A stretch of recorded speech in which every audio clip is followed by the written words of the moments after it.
gospel, light of the temple. Sword swing, killer live from the ghetto. The hood messenger, let them know hell's close. Black burial, the devil in a black cloak. Yo, what is up? Welcome to the Street Gospel Podcast. I'm your host, Dave One. And this is episode... Yo, Camel, what episode is this? Episode number 121. 121. If you caught last episode, we had on Ian Governale. Definitely a dope story, man. So if you haven't checked out that one, go check him out. The crazy thing about Ian is he doesn't have no Instagram. And like that podcast like blew up. So solid dude. Talked to him the other day, sent him a little text. He's doing good. So if you haven't checked out that podcast, make sure you go check out that podcast. But today, man, we got a guest. I know it's been a minute. So this is what happened. We had Thanksgiving, right, Cam? We celebrate Thanksgiving. Nobody really wanted to come during Thanksgiving. Couldn't get a guest. I didn't really want to do a podcast during that week. So then the following week, went on vacation. So had a little vacation. Family went to Japan. First time in Japan. It is true. If you go to Japan, you don't want to come back. It's better than the U.S. 100% better. People are nicer. And what I mean by that, they mind their own business. But if you need help, they're willing to help you. The food is way better. It's way better, right? I mean, I could live there. You don't need a car. And if you do get a car, it's like the size of this desk. It's really, that's all you need over there. So a very, very simple life. I would tell you, don't go there as your first trip if you're going outside the country, because then you'll be warped for the rest of any trip you go to, because you're going to be like, this is not better than Japan. This is not better than Japan. This is not better than Japan. Go to other places first and then go to Japan, because you'll really realize it's a lot better. Anyways, that's my soapbox of the week. But today, man, we got a guest. And this has been, I would say, 2 years in the making at least. He never told me no. He just said, man, I'm busy. And if you check out his Instagram, he's busy. So finally, we were able to make it happen. This guy is a husband, just celebrated anniversary. He's a father. He's a businessman. He's an artist. I mean, he's done it all, man. He's designed things from toys to clothing to walls, everything you think of. He's definitely an LA staple, an LA legend. So if I can welcome to the show, Mr. OG Slick. Hey, what up? What up? What's up, man? I made it. You made it. Okay, props to you. I know the first thing you told me when you walked up the door, I answered the door, and you said 2 years later. I mean, but I show up. But you showed up, and that's what I was. I knew. I think last year I had you on my list. The 2024 leading into 2024, I had you on my list, and I was like, hey, gotta get Slick. And then 2025 comes, and I was like, gotta get Slick. And then I almost thought, what do we got, like a week to go? I almost thought 2026, I'm going to have to put him right back up on the list, but you came through, man. Well, when did you do the Sleeps one? Sleeps was probably, it was probably early, no, I think it was late 2023, huh? I think it was. So it was back then that we were possibly talking about it, right? Yeah. So it's been even longer. Yeah, it's been a minute, but I appreciate you coming No, through, man. I'm just happy to be here. I mean, I don't know what you want to pry out of me, but yeah, like, no, I'm stoked to be out. Definitely a big week for you, because a couple things. Celebrate 25 years with Tina. Shout out to you and Tina. Shout out for her putting up with you, right? Yes. She's definitely the backbone of the whole operation. Oh, for sure. And then you get a shout out on Nas's new song, Nas and Premier's new album, Riders. What? That was crazy. Oh yeah, that was kind of from in left field. That morning I was getting hit up some text with the link of the track, from the East Coast, and they're like, "Yo, Slick, they hit you up," and I'm like, "What?" Then I woke up, and then and then bumped that shit. I was like, oh damn, you know, it's a trip, you know. It's a trip in many ways because, I mean, to be recognized, I guess, on the East Coast side. I mean, Right. it's one thing on the West Coast, I guess, Yeah. you know, because that's what we do. We grind out here. But to be recognized on the East Coast side is kind of a cool feeling as well. You know what I Yeah. mean? So, Because that's where it all started. I mean, Yeah. hip hop, writing, everything, graffiti. and we don't kinda- get like awards and things No. like that, like, you know, in the world we're at, you know what I mean, like the Oscars or whatever, like Right. you know, so like to get a shout out in like a Nas track, I mean, damn, that's like some chicken skin shit, you know what I mean, like Legendary. it's dope, like yeah, Yeah, you know. and he named everybody.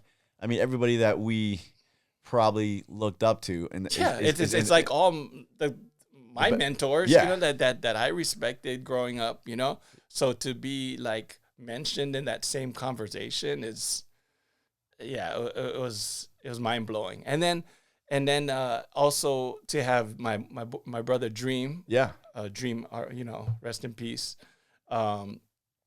In the same sentence, it was just amazing, you know what I mean? Because that was my boy, and like, you know, we did some damage. We had fun, you know. yeah. That was dope, man. I was my buddy from NYC, Jesus Saves. Okay. So he's a writer. He was mentioned in that song too. So when I was first heard it and seen people posting it, they were posting that part of it. So I was Yeah. like, oh dang, he got. And so I texted him. And I was like, bro. He goes, I know, it's crazy. And so then I go back and I listen to the whole track and I'm Yeah. like, and then I was like, oh, there's some West Coast names in there. That was dope. I wasn't. I mean, you just don't anticipate that because it's kind of like you don't like East Coast hip hop. You know, you don't really. Yeah. It's hard to get, you know, recognized on that side of town. But you know, hey, that was dope. No, it was super amazing, unbelievable feeling. You know, even Tina was excited about it, which I was surprised. You know, because that's not really her thing. You know, but she was pretty hyped about it. Like I saw her like texting it to our friends That's and dope. stuff. You're like, she was proud. You know, so that was a cool moment. You know. I mean, you got. I was thinking the other day, so it's gonna make you sound old, but if you really think about it, it's 5 decades in the game. I mean, and I was like, that sounds old, right? Yes. But I'm like 80s, 90s, 2000, 2010s, and now we're in the 2020s, Mm-hmm. and we're only like 4 years from Right. the 2030s, right? Yes. 6 decades in the game. I mean, Wow. does that ever run through your mind, and like, do you think like, or is it just like a blur? It's a blur, but I mean, reality sits in. I mean, there's a lot of times I feel like I want to go get up. I want to go, you know, write my name somewhere or do a piece or a burner somewhere. But my life isn't like that set up anymore. Like before, when we were really active, I guess in the height of my aerosol, you know, career, I guess we would eat, breathe, and shit graffiti. You know what I mean? Like, I mean, from the time we woke up till getting up, and then till the night we're on a mission, or you know, either talking about a mission or getting paint or like you know, like it was all about it. You know, and even when I went to college after that, it was still, you know, it was we're all about it. Now, like, there's so many other things in my life that need attending to. It's tough, you know, like even to like, if a buddy was like, oh yeah, let's go hit up a wall or let's go paint, it's a mission, you know, for me to make that happen sometimes. But it's still a desire. You still for have, sure. you still, Dude, I that's mean, crazy. After all these years, I you go would through think like, Instagram and I see burners and stuff, like, dude, it gets me hyped, dude. I want to go paint. Like, I do want to go paint, but I mean, I'm starting to sound like a flake to even some of the heads in my crew, because a few of the heads are still active, you know, and they're like, come on, Slick, let's go, let's get a wall, let's do this, let's go. And I have to like bow out or for whatever reason, and it's not that I want to bow out. I mean, I want to paint, you know, but like I said, life. Yes. I feel you on that. I mean, it's just, you know, you have a daughter, you know, you're married, you have a business, you're trying to, you know, you have all these things going on. We didn't think about none of that back then. Pulls you in so many different ways. Yeah, I mean, and then there's the consequences. Like, and then my wife is like, oh, you know, she's worried if I'm doing some kind of illegal activity, Of course. you know, and you know, of course, like the bigger you get and the older you get, you have more things too that people can take, right? So I mean, you got to be careful and more risk. cautious. There's a lot more risk. Like I got a lot more on the table, you know. Yeah. Whereas back then it was like, you know, balls, dick in the wind. Like we're just like going, you know. So, yeah. Yeah, I mean, it's good to know that you still have a desire to get out there. I mean, there's a lot of people that just kind of like rest on their laurels and just like, yeah, I'm above that now, you know. And I think sometimes there's writers that can kind of get in a mode of, you know, I'm above that now. I've moved on to the like the galleries, or I moved on to, you know, the design part of stuff. But I guess for some people that works.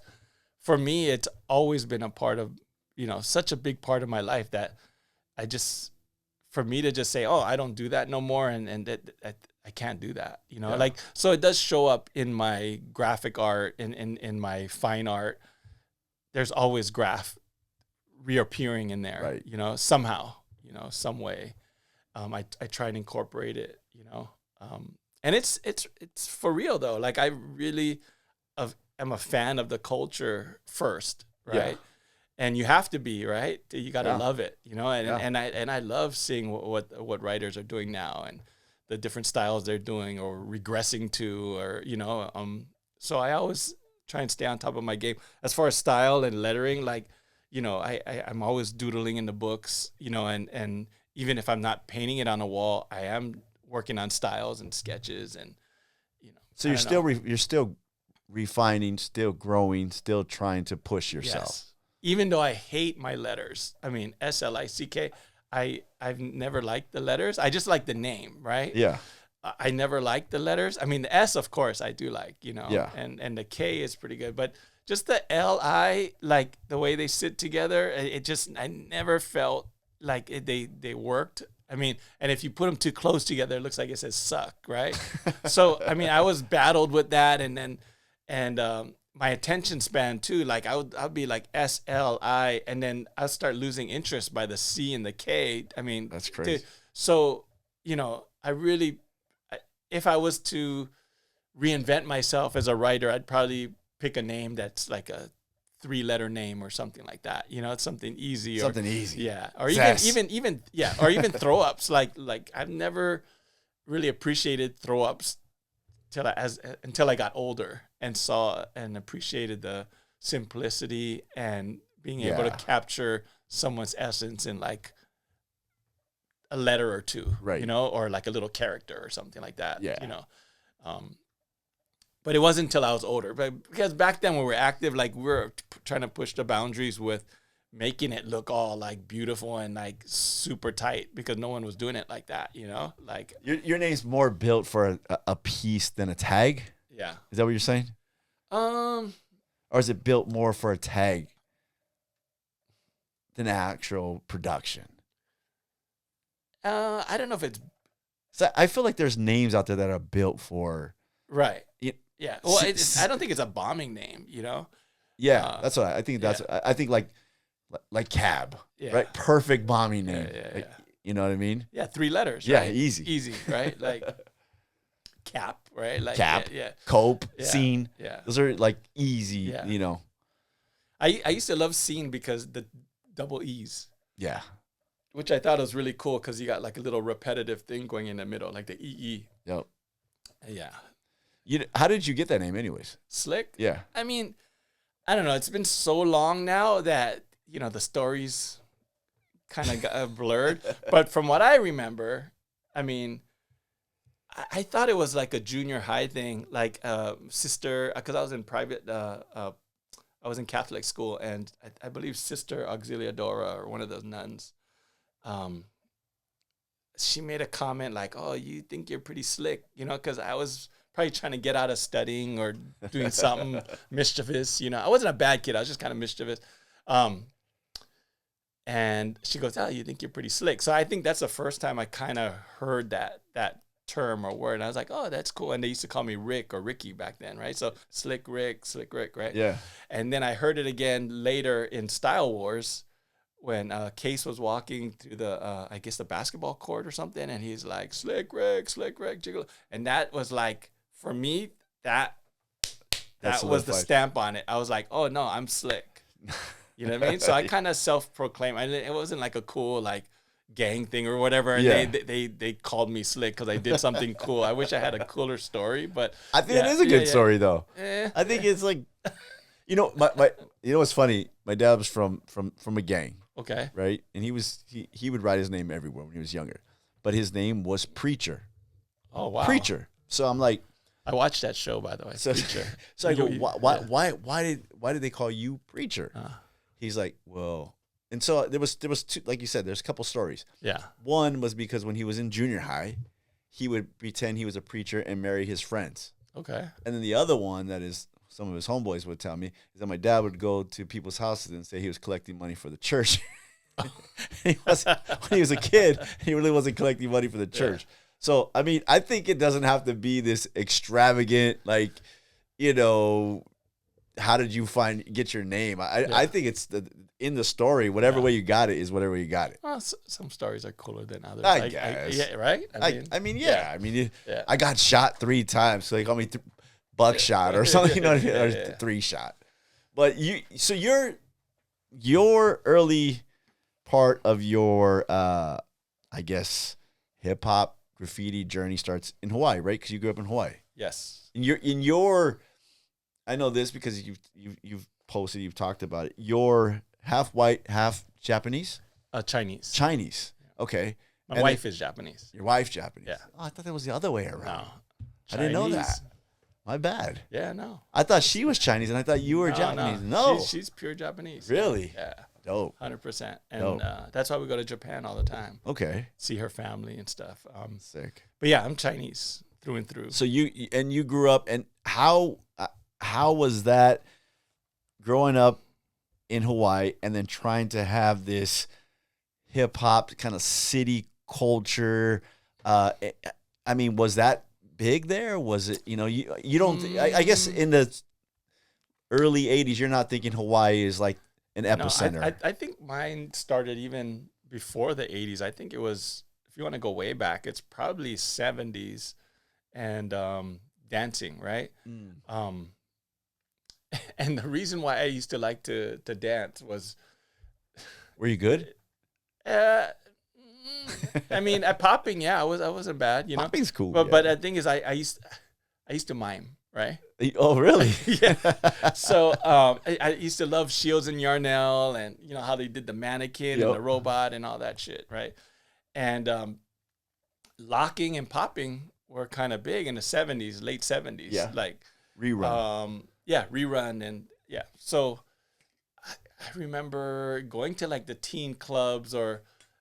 You know, my father was a cop in Hawaii, and he would go to work, and I'd ask him if he could drop me at the teen club, and you know, because I wanted to dance and meet other, you know, lockers and poppers and shit back then. So, so my roots in hip hop are actually really deep, and the reason why we had such a strong dance, I guess, influence or hip hop influence is because a lot of military are stationed in Hawaii. Right. So I had a lot of people from the East Coast or whatever. They'd have like clubs on base or whatever that we'd sneak onto, whatever. I never thought about that. Yeah. So there's a heavy military influence on the islands.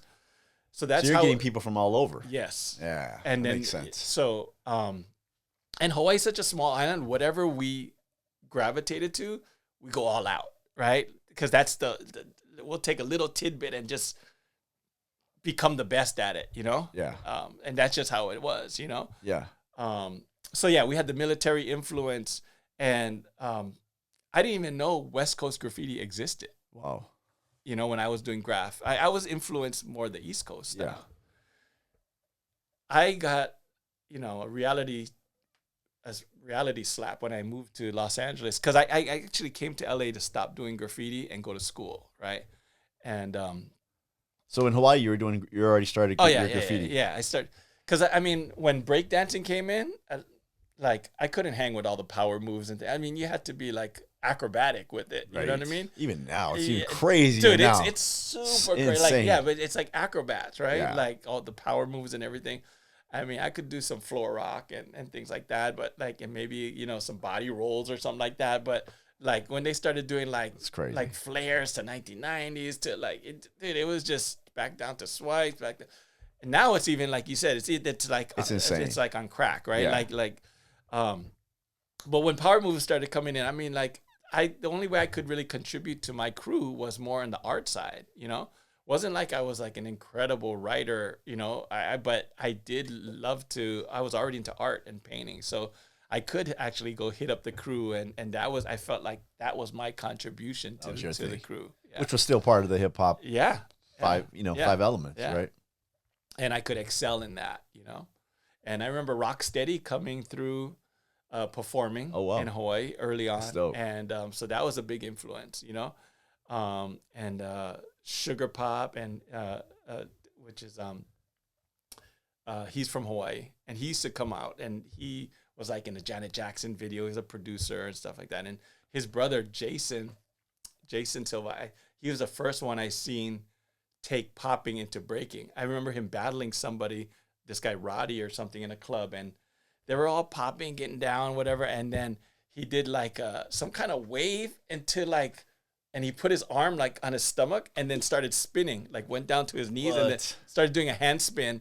And we were just like, oh, like, I mean, that at that time was just mind-boggling. Yeah. We're just like, oh, this is the next, right? Now they're spinning on the ground and things like that. So, yeah. R.I.P. Jason, you know. But yeah, that was the first one I saw. So there was a culture there. Yeah, yeah. And then you come out here. And it was to stop doing graffiti. Oh, why did you want to stop? I made a deal with the folks. I was like, it was getting hot on the island. And so you were getting up on the island. A little bit, yeah. Pops is a cop. Yes, and it was just... And he knows what you're doing? Yeah, and it was...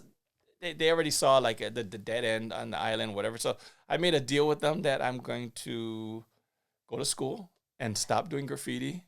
They were going to help me out, get a place up here, and like get into the college I wanted to go, and which is actually Art Center. I wanted to get it into Art Center to do hyper realistic illustration. You know, like because airbrushing was big, right, in the 80s. So I wanted to do like photorealistic illustration, but my foundation wasn't strong enough. So they're like, oh, you have to go to another school first. Like, we need to see some more life drawing and things like that. So, So I went to Otis Parsons for a term, and it was right next to MacArthur Park.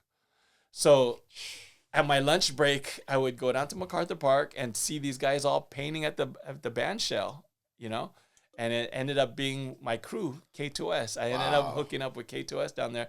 A few of the heads, you know, like Prime, Relic. I remember the Duke. They were all painting down there, doing this like Summer of Love production down there, you know. And I was like, oh shit! I remember it being so clean, like the lines and everything were like super clean. And I was like, how the fuck are they doing this, you know? And Duke was like schooled me on like, you know, the little tester Phantom, right? You know, the Old tester school tips, one, yeah. And so everyone was carrying around like a little vial or like a film canister with like nail polish remover. A film canister to like keep the tips like clean. Yeah. Because they're hard to come by. Right. Not like today. Like these kids are fucking spoiled. You get to buy them by the packs. Dude, they got a tip for every like thickness, for everything you want to do. It's like it's crazy. It's almost cheating. I don't want to say, but yes. Yeah, I mean, almost cheating. So I always wondered how you ended up in K2S, because to me K2S is one of the more rowdier crews. I would not in a sense of, but in the area they all came from. See, I didn't know. It was like I didn't know. But it makes sense now. I didn't know my left from right or where was cool to paint or whatever. But But I think they were bugging on me because I was fresh off the boat from Hawaii, and then I'm at art school. I brought my portfolio, and like I'm showing them my portfolio is all graph, right? Like there's graph, and they're like, oh shit, they're like showing Prime and all that, and they're like, Cash and them, they're all probably bugging out on me and how I was dressed and how I was talking, and I think I kind of gravitated to them because a lot of them, were Asian, but they were cholos, But I was like, okay, they kind of look like me, like I could, You know what I mean? Yeah, like yeah, so it That's the part I always trip on too. Yeah. I was going to ask you about that. How K2S ended having always had an Asian theme behind it. I mean, there's been whole production you guys have done, and it's just that's it. But if you guys do any production, it's always Asian theme. I think of Def and Gajin, you know what I mean, and all these guys, yourself, and I'm like, it always has that Asian theme. Tempt, rest in peace, and, Yeah, so I think that's kind of pulled us together because we were kind of the love of graffiti for one, right? Yeah. And then, I guess our ethnic, Asian, I don't know Kinda if that had anything to do with it. I think so. But, for me, I felt comfortable with the crew. And then at that time, a lot of the crew wasn't that active. Like some of them got locked up. I think Deffer was locked up. So I didn't meet Deffer right off the bat, Sleeps was locked up Because they were active. Oh, they were active.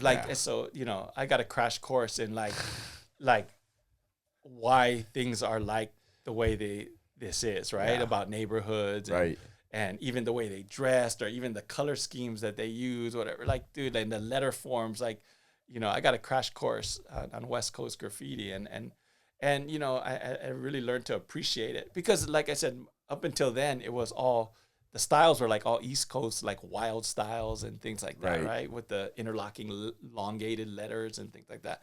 But then Prime was busting out, the big blocky like letter forms, I guess, which were influenced from his gang of, being raised in, So your parents thought they were sending you, hey, let's get him off the island, get him away from these people that he's associating here, getting in trouble with, and you end up in MacArthur Park with a bunch of real life gangsters that are doing graffiti on the side, basically. I mean, those days they were gangbanging first, doing graffiti on the side. I mean, so you're like, hey. Yeah. But I was oblivious because graffiti was number one for me. And I just assumed everybody felt that way. Right. That graffiti was at number one. But yeah, little did I know, they actually had lives. They had to go back to the hood and do the work they had to do, whatever, and put in work. Like, I was oblivious. Yeah. But, you live and learn, right? Like, yeah. When did you finally realize, like, oh, this is for real? This is a little bit more than just battling on the weekend.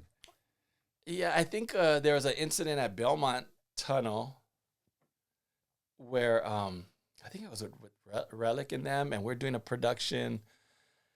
And I remember my girlfriend from Hawaii at the time, she was like, she came with me because, we're just, like I said, we're fresh off the boat, oblivious, didn't know, Let's go to Hollywood. Yes.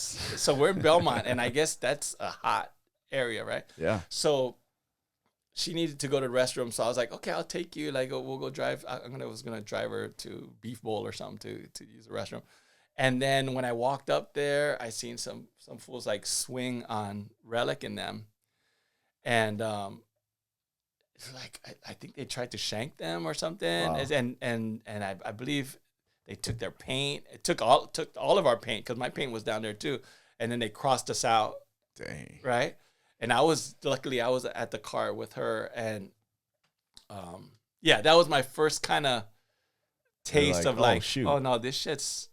Yeah. This shit ain't like home, It's kind of. I think that's probably what kind of separates LA graffiti. It's because of the lines get a little bit blurred. You can't just go to any neighborhood and say, we're gonna put a piece up here. You could maybe, but you might run into a little bit of issues with whoever's running that neighborhood as far as the gang. I don't think like New York really dealt with like the gang culture, and you have to kind of like. There was a separation between, at one time, I think there was a little bit more of a separation between, okay, they're graffiti writers, and there's gangsters. And then it got a little bit blurred, like 90s and tag bang and stuff. And then it kind of went away again. And then at that same time, like I said, a lot of K2S wasn't active, you know? So I just love to paint. So I ended up hooking up with, linking up with Dream and Green and Risky. And which is weird because they're from totally different crews, you know? Right. I mean, Dream and Green were from SMD, and Risky was WCA, you know? Yeah. And Charlie was from DTK, you know? But we all loved graph, and we saw be active and paint together, you know? So when my crew didn't want to get up, whatever, I was like, I'll go hit it, you know, go rush shit with them, you know? And we went on like some little tours to San Francisco and had fun with them. But it was weird because I wasn't painting with my crew as much, you know? I ended up was actually doing a lot of productions with them, you know, even with Risk. Yeah. So there was a little conflict of interest because I guess before I moved to Los Angeles, WCA and K2S had beef. And I believe Prime and the crew battled them at Belmont before I even got to Los Angeles. Oh, wow. And Prime kind of handled it, you know what I mean? With like, I looked at the pictures and I think he did, you know? But anyway, they had some kind of beef, you know? So it was weird that I was painting with Risk, you know? So we kind of made this thing whenever we did paint together, we called it aerosolics, which was addicted to the fumes. It was just a neutral thing when me and Kelly would paint. Yeah. You know, we're like, just so, you know. Yeah. Yeah. I mean, because he wanted me to be WCA really bad, Right. you know? And that just wasn't me to like jump crews and like, Yeah. okay, I'm WCA now too, whatever, you know what I mean? Right. Like, I met K2S first and I just felt like, nah, you know, that's, Stay loyal. yeah, like Yeah. I don't know. It just That is a thing though. and apparently it is a thing Right. also, especially with LA because of the gang culture as well. Right. Like you're from a neighborhood, you can't just Yeah. like switch over to like another neighborhood, right? Right. I guess I don't think so, right? Like I was it's talking to- Por Vida, right? Like, I was talking to like, Kale about that yeah. one time, and Kale says, you know, he was doing a little a painting for me over here at the church wall, right? So he's like, yeah, you know, and I think it was like, I think you guys were trying to recruit Ace, right, early on, and then Ace went to UTI, and then I didn't understand how that worked, right? So then, and then I told Kale like, oh well, why, you know, he can't be from both. No, he can't do that. We just don't do that. If you're from there, then you can't be from here. And I was like, really? And he's like, yeah. It's He really goes, different from East Coast, because East Coast,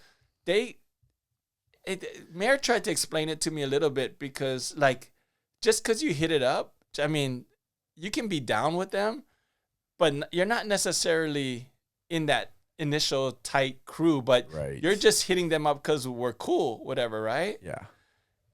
So I guess like sometimes you'll see like a East Coast writer and they'll list a bunch of crews, right? Like, you know, 3, 4, 5 Right. crews, like, and you know, Right. which is very different from, you know, out here. Yeah. Like, I mean, I even got a few East Coast heads asked me to be down with them, you know?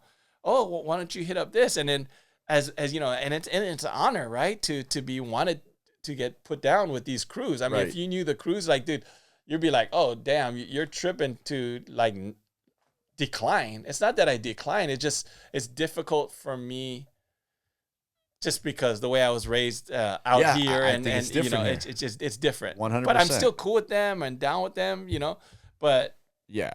yeah, it's just weird hitting them up, you know. It is a different culture here, and Yeah. I maybe the gang culture does have that influence on. If you're down, it's it. You're in Yeah. for life, or unless we kick you out. Yeah. You get. But Yeah. other than that, you're in for life. Yeah, Por Vida, right? Were you? Did you have talent right away? And I asked this because I had an artist come in one day, and we were talking about art, and to me, you know, I wanted to be graffiti and all this stuff and draw. I didn't see, like, I didn't have no talent. But this guy told me, like, art is a lot of practice over and over again. Yeah. I mean, is that true, or did you have some talent already and you knew like I got something here? I mean, I think both kind of coexist. I mean, there's people that aren't necessarily that talented, but put in the work and are probably some sick ass illustrators right now. You know what I mean? Yeah. Like maybe not the most creative people, but even that just kind of falls That is a good into point. place. Yeah. Just because they draw so well, or Yeah. or they paint so well, right? Yeah. Which is like your friend said, it's a skill that is learned for sure. Right. I feel like it like I always feel like when it like sports. Like there's two sports that I think you can get better: bowling and golf. If you put in enough work, you can be a pretty decent bowler and a pretty decent golfer. Right. But I feel there's other sports that are like basketball. There has to be some sort of athletic ability, and I feel like that with art. I feel like there's some like I think that's you hit it on the head when you said you can do letters or you can illustrate, but there won't be no creativity, right? You can't really be creative. You can do it, Yeah. right? But you can illustrate it, but you don't have. I think that's what makes me always like your art, because I always feel like, yeah, that was a good concept. Well, that was really concept. cool. They always say concept is king, right? Yeah, So maybe where I lack in some other areas, I gotta excel in some other areas. I gotta be a little bit more witty than this guy, right? Yeah. And come with something, And that just comes from b-boying and battling, right? Because I didn't have all the power moves, and this guy could easily take me out, you know what I mean? By busting Right. like a head spin or whatever, like, which I couldn't do, but I'd have to do something more with flavor or something, or like make a joke, or like, be a little bit more witty about it, and get the crowd on my side. So, as I like a ooh moment, like, and that's that battle shit, right? Yeah. And it's the same with the art. I mean, the skill, yeah, it's skills you have to practice and hone in on it, right? yeah, But yeah, there's some people that I trip that I feel like are more natural at it, but I could just be seeing the outside, and maybe they practice all the time, Right. You know what I mean? But like I'll see like a Doe's like natural hand style or whatever, like, Yeah. and I'm just like, or his like free characters where it's just like, I'm just like, fuck, I'm always in like awe, right? And then you're like, dude, it's so natural. yeah. But yeah, well, who knows behind closed doors if he's just practicing every day. like 30 years of writing that same thing, and then finally he busts it out. Yeah, dude. Once he masters it. He'd always have mad flavor, like from b-boying to, Right. To his fine art now. I love his work. Yeah. You must have had something that you seen or your parents believed in you. Or, No, I don't. Nothing? I mean, maybe I just gravitated towards being creative or doing those things because maybe I wasn't as smart or as this, other person, or, that was my way of kind of like Fighting the finessing it, right? Yeah. You know what I mean? Like, so yeah, or maybe there's something to that. Did know you what I think mean? that you could make a living? Well, early Out of on, art. I got a taste of it because there's a company called Crazy Shirts in Hawaii, and I would enter the design contest early on. I'm talking like, dude, I must have been like not even in junior high. I was really young. Wow. And you have all these professional artists like submitting, like they have weekly design contests, and I recently saw some of those submissions that I did because I don't know, my parents saved it or something. And I did this fantastic floating faces.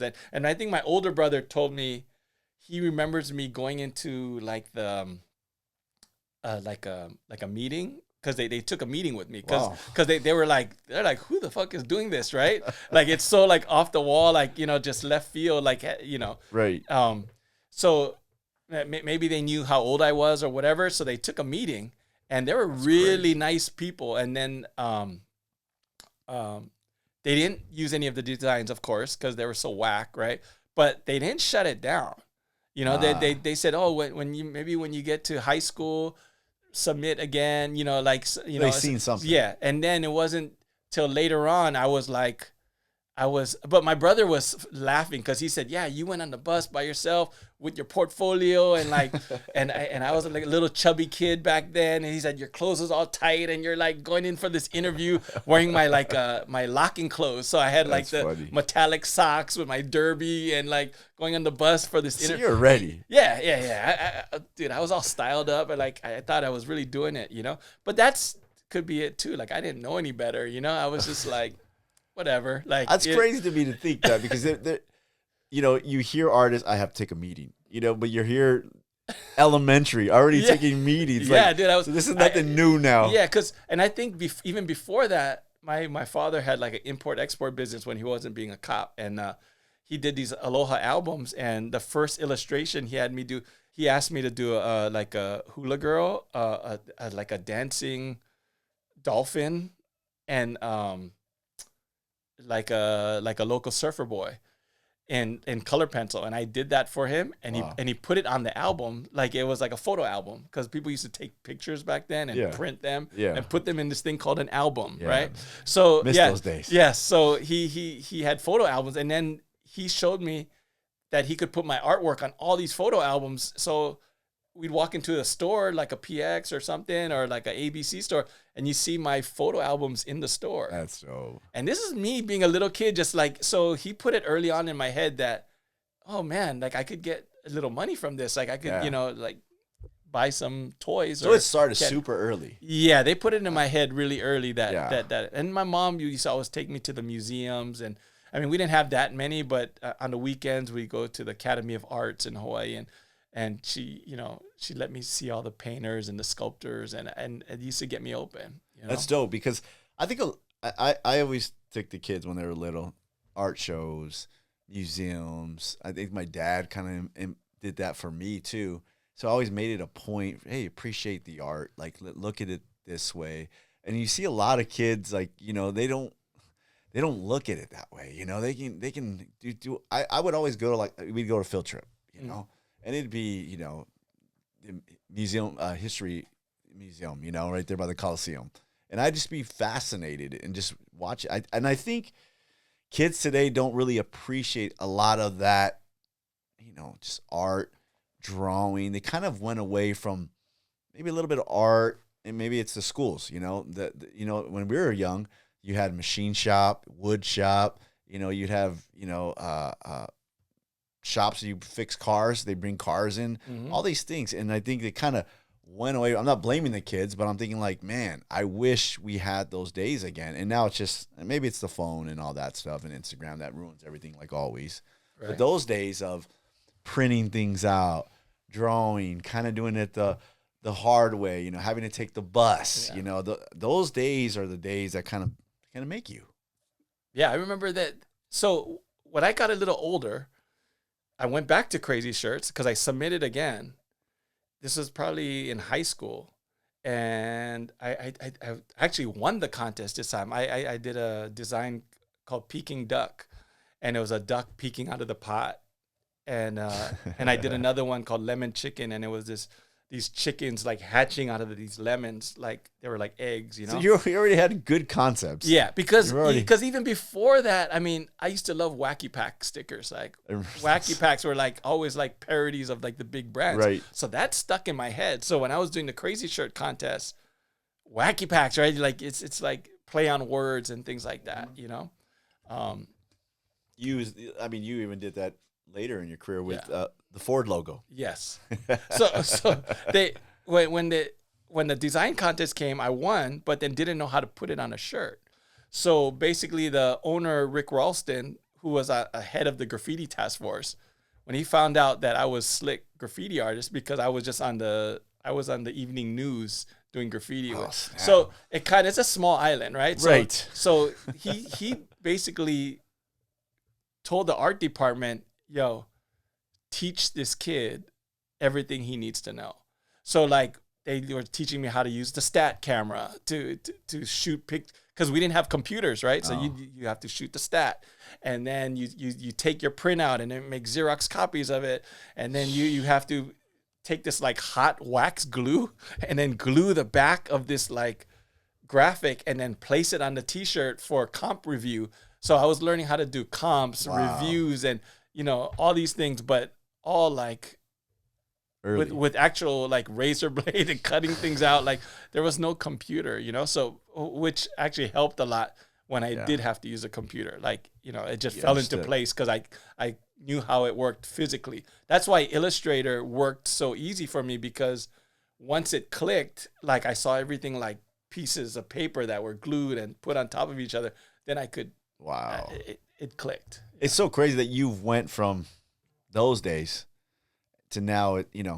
Almost AI can do everything for you. Yeah. You know what I mean? But we had our conversation about AI, Yeah. right? Like so. Yeah, AI can do a lot. It can do a lot. I but- messed with it. I mean, not enough where like it does a lot. Like I've seen it do It's a great lot. for emails. Yes.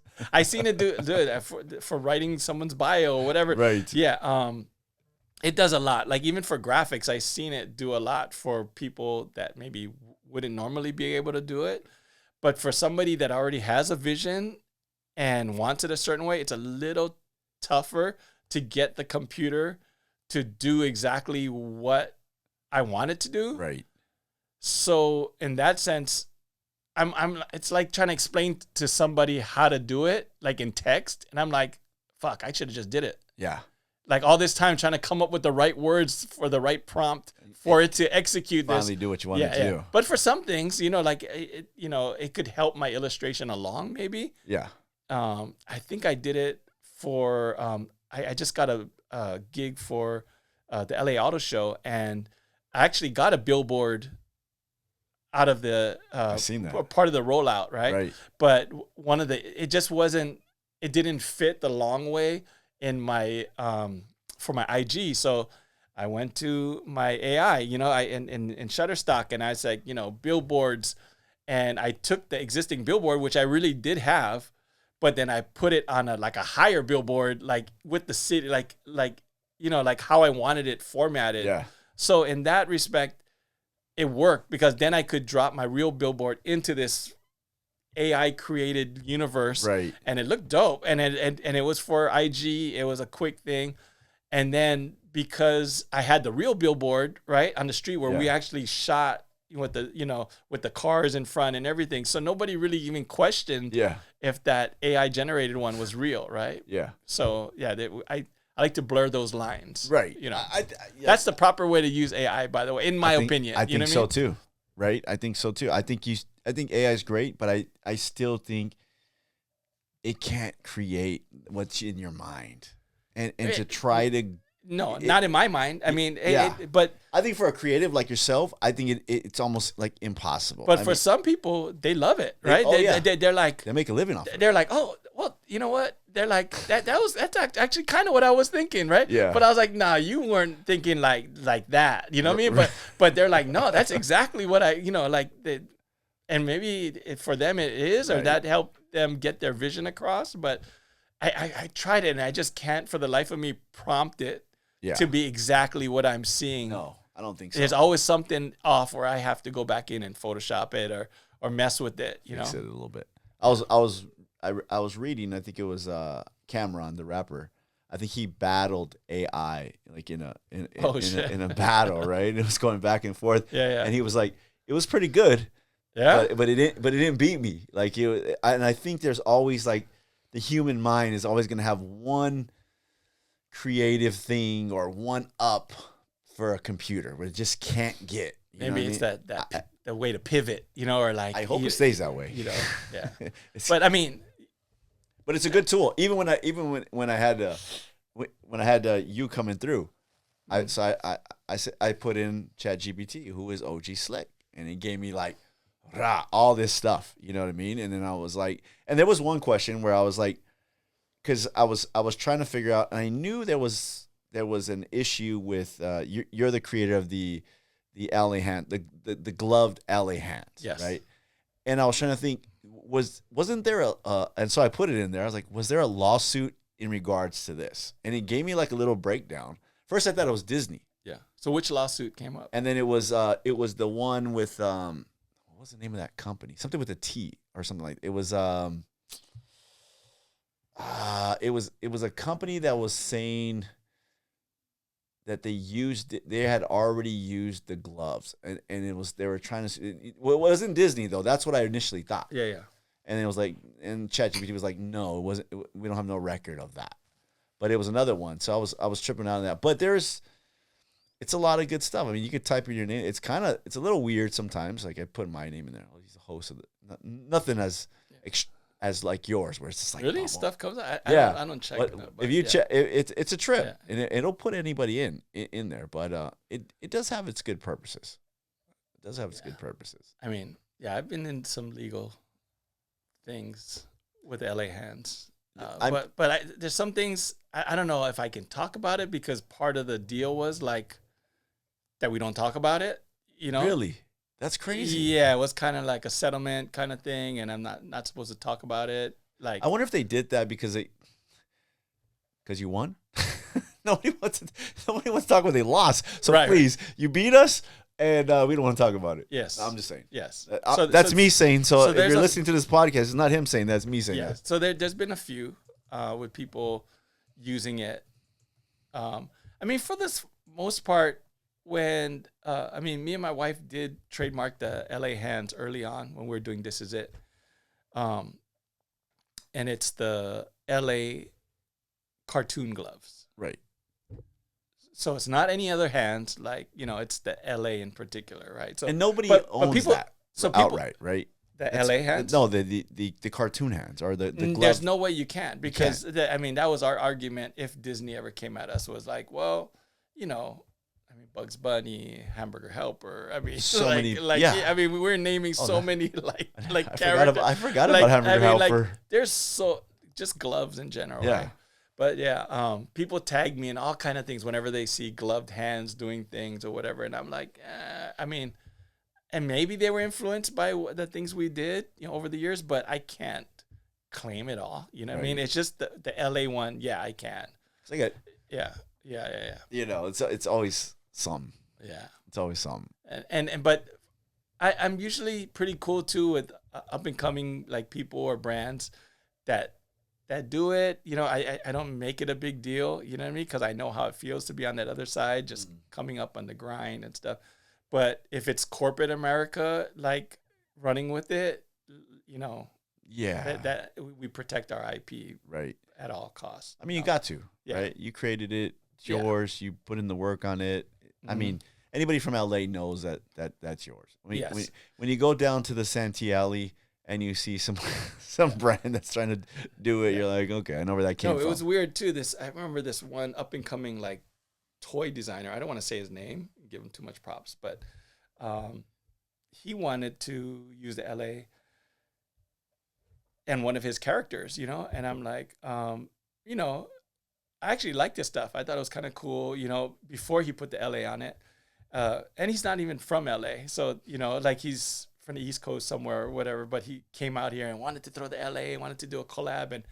And I didn't shut it down, because I remember being that kid Wow. and not getting shut down by Crazy Shirts, right? So I always got that kind of door open to hear them out. Like I get hit up all the time for collabs, whatever, but I try not to shut it down, even though I'm probably too busy to get at it or make anything of it. But I just don't want to be that guy to just, Yeah. So I told him, maybe in the future, let's do something, and I guess he didn't like that answer. And I thought the email was like totally cool. Like, and then he's like, oh, but I'm already doing it. He's like, the character has it. And, and I was like, well, you asked me if I want to do it as a collab. I said, nah, we're going to pass on this one because we got some other stuff in the mix that are about to drop. I can't have this. Like, right. and we didn't authorize this shit, right?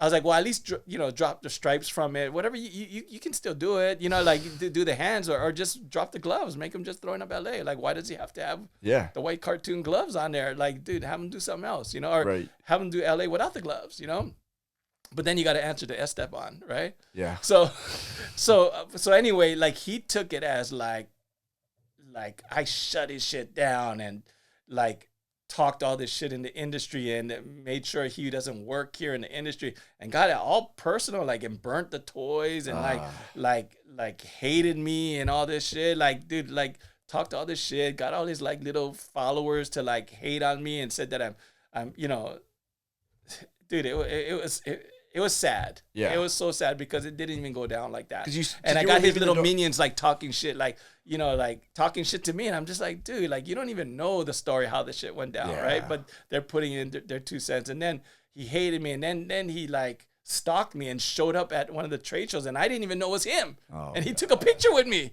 I think I saw this on your Instagram. Yeah, and I was like, what the heck? Then I felt violated. I was like, this fool gonna take a picture next to me I saw that on with your, a heart on. I know what you're talking about. And I'm like, with the heart on, like, dude, like Bro. that was like, dude, I was like, this is creepy as hell. Yeah, You know what I weird. mean?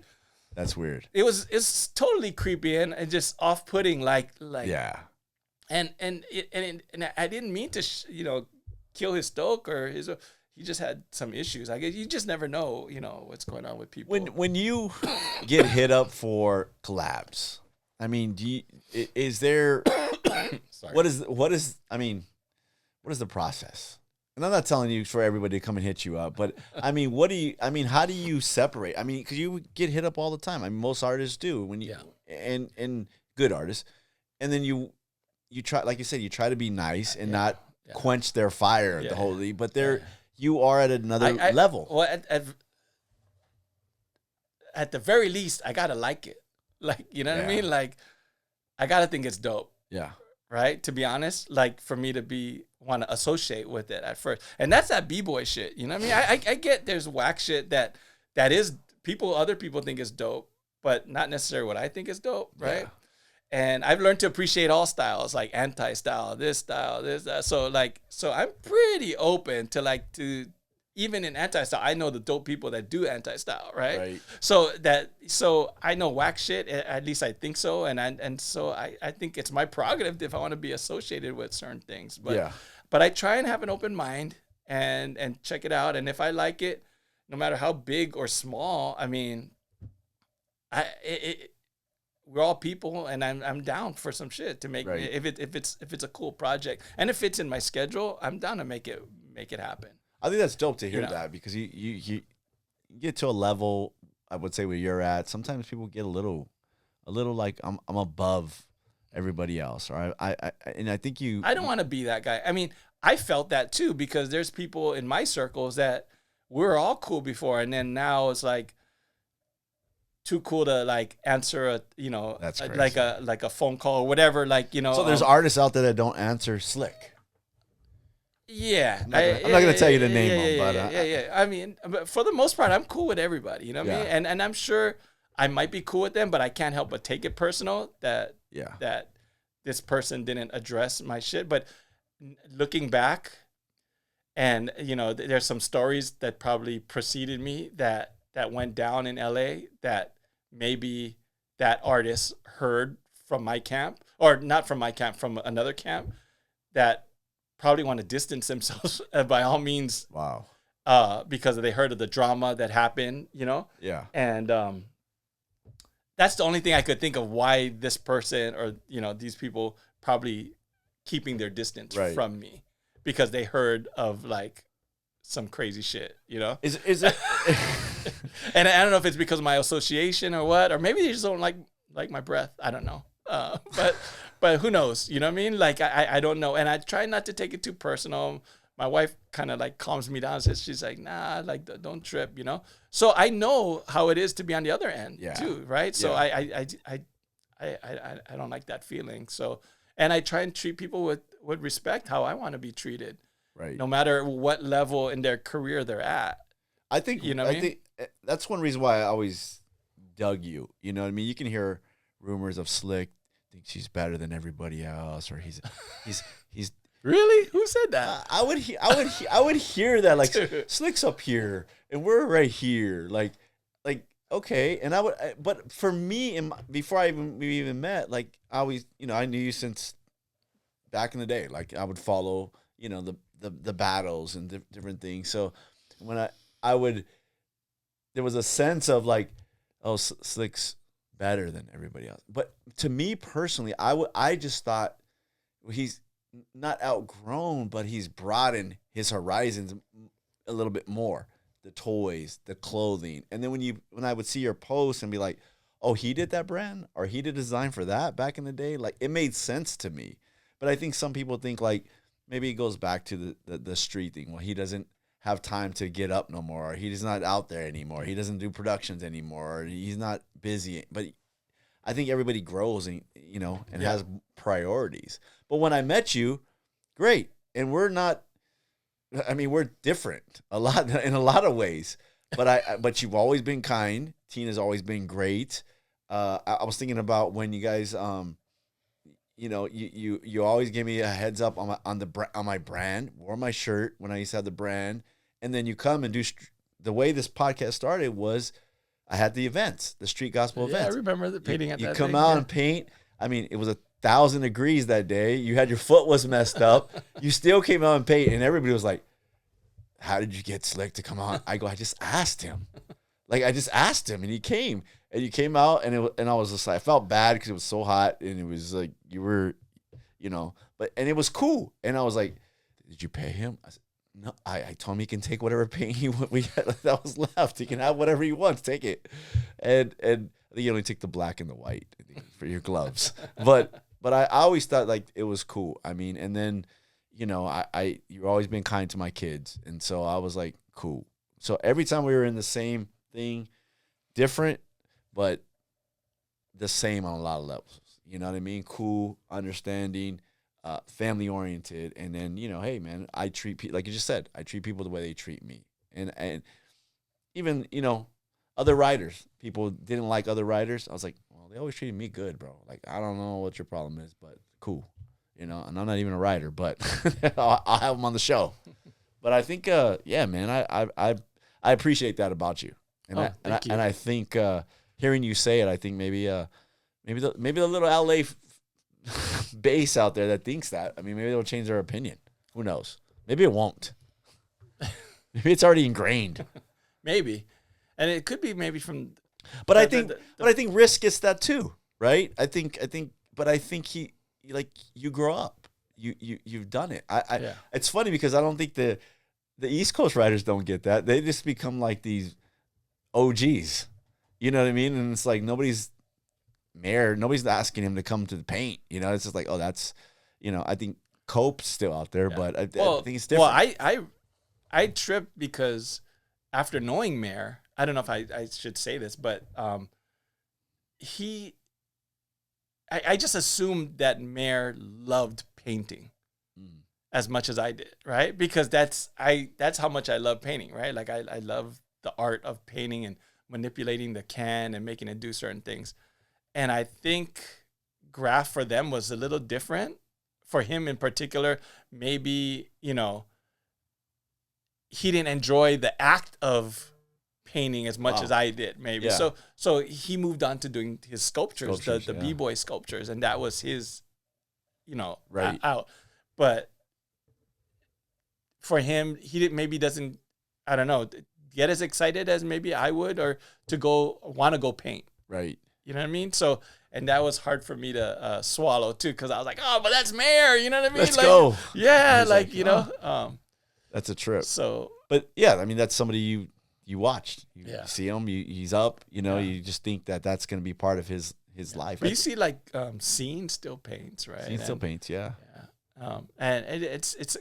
I'm happy always to see Kelly getting up, Risky getting up, and doing his art thing too. Yeah.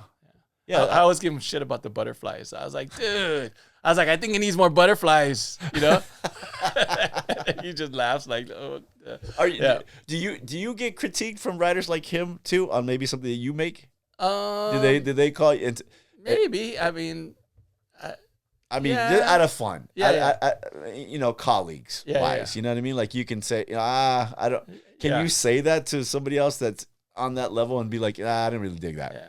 Like I know, like I was watching some of the. I feel tight enough to him where I could Right. joke like that, because that's how close we got back then. Yeah. And even though I don't see him for 10 years or 15, dude, it feels like it was yesterday, right? When we link up, right? You know what I mean?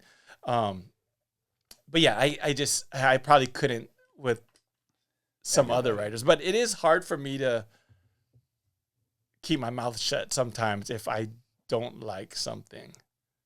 you know, or like, you're very vocal, yeah. And but I don't think you have and it's not ill will, disrespect to Right. them or nothing, Right. but yeah, I mean, there's stuff I that think I you're like. honest. Yeah. I think you're honest. Like, yeah, Yeah. that's kind of whack. But I try and be a little bit more tactful because then there's the other side to the coin is like, well, they didn't really ask for your opinion, right? So I'm not that quick to volunteer it. Right. Like, I'm not going to just like see something like, that's whack. Like, But you're going to be honest if you do. yeah, if they do well, ask you. if that person comes up to me and asks, I'll be Right. like, well, you know what I mean? Like, I'll be Yeah. honest, you know what I mean? Like, Right. but I wouldn't like just go in on somebody because I don't like that style and it doesn't fit into my world of what is supposed to be Right. dope. You know what I mean? It's like I'm not the style police. You know what I Right.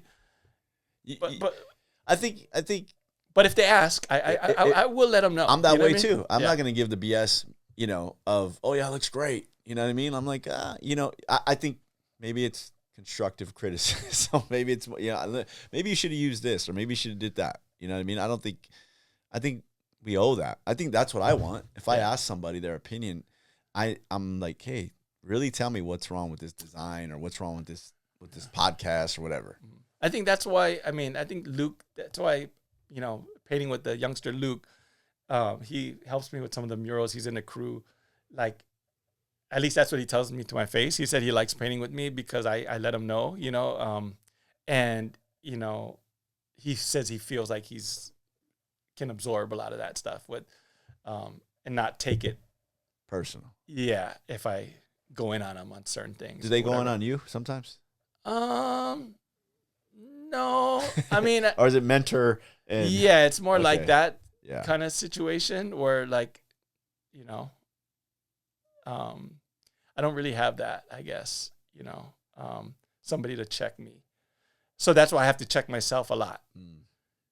Because when I might think my stuff's all that, and then the next day look at it and be like, oh man, that Yeah. shit really wasn't. Right. It's actually kind of whack, so I got to kind of check myself and, How often are you looking at the next thing? I mean, you did the happy face. You the LA hands. It seemed you have the brand. Do you know how the happy face came about?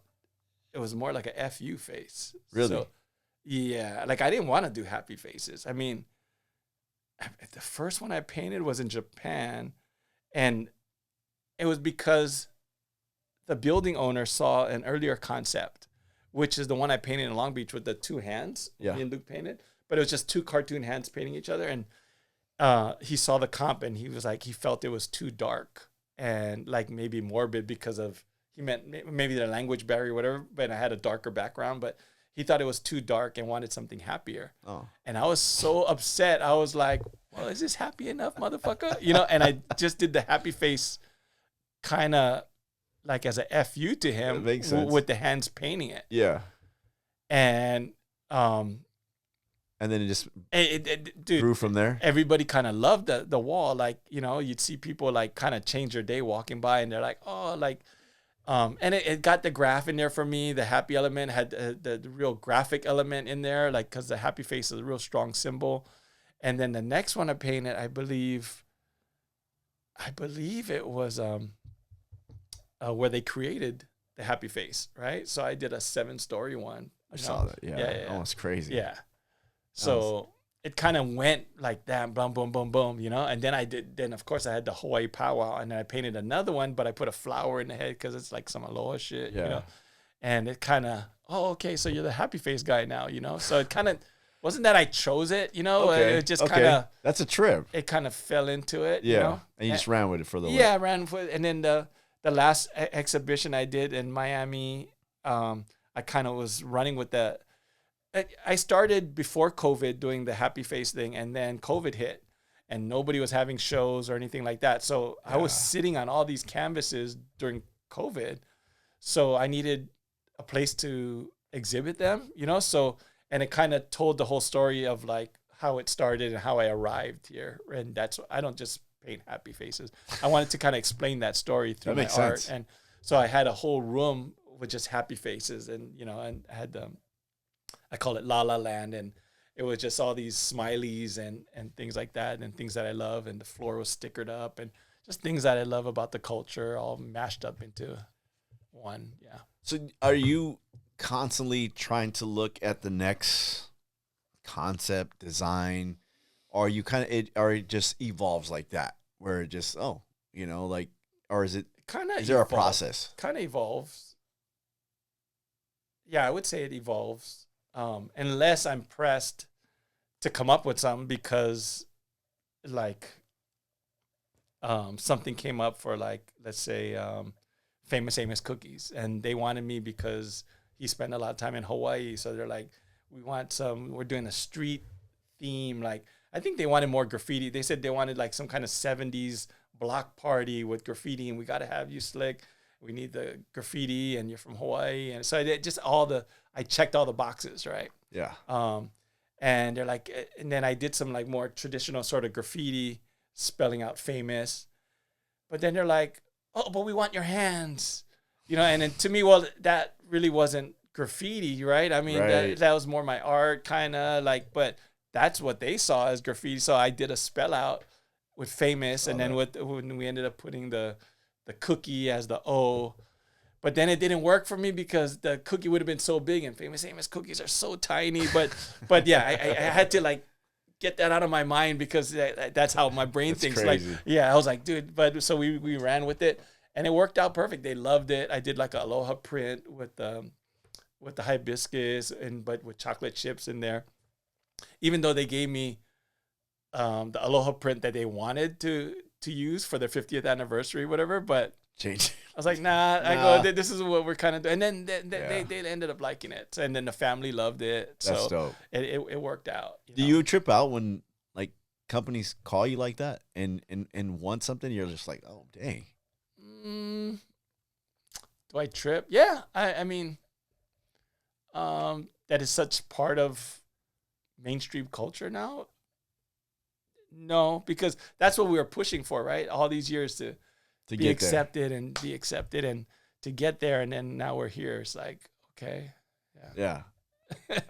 So I'm not, that shocked. It doesn't. Is there any like corporate job you just say, no, that's not for me?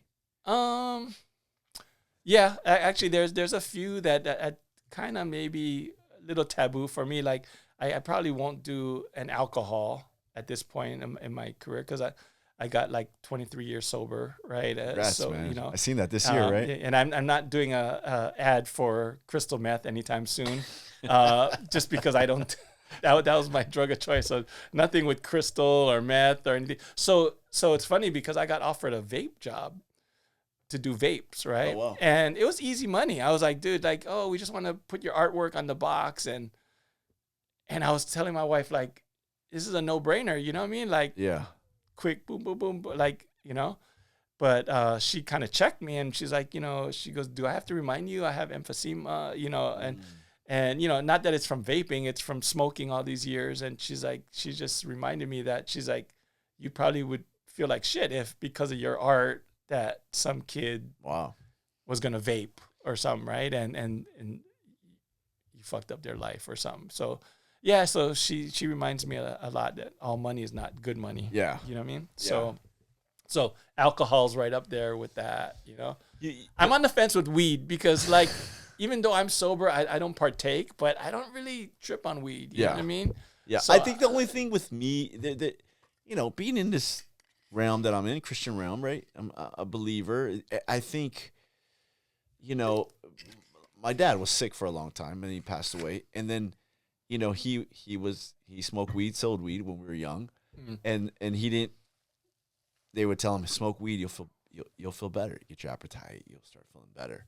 And he was like, no, and he was just worried about the impression he would give. You know what I mean? Looking back, I'm thinking, well, maybe he should have. You know what I mean? And I know there's certain sicknesses out there. It's good.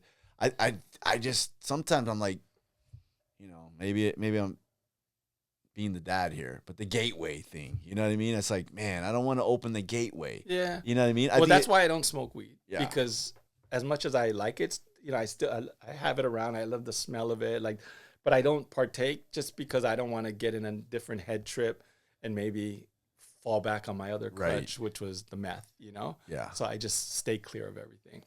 But it's funny you say that about your pops and smoking weed. My dad was a little bit opposite from that. He was straight like cop, you know, like old school Republican, like, dude, like weed was drugs, you know what I mean? Like it was like, but towards the end of his life, it could have probably eased some of his pain that he was. That's what I'm thinking too. And it helped him with his appetite. Right. And we had this one conversation in particular, and my dad was like, I was like, Dad, why don't you just, you know, maybe do these edibles or you know, maybe, you know, do some weed, right? Some THC. Right. Maybe it'll get your appetite back. He's like, I don't want to do drugs.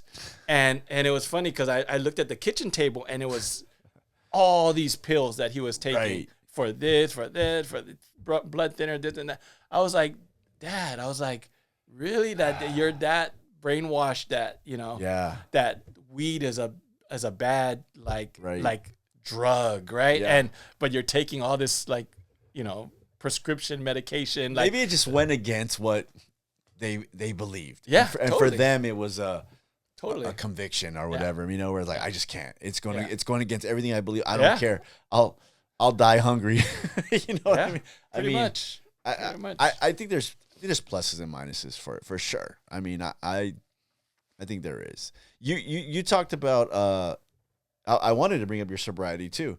I mean, how did you get addicted to drugs, and how long were you on drugs? I believe, I mean, now looking back, I feel like, because I was trying to figure out why I was so addicted on the meth stuff, right?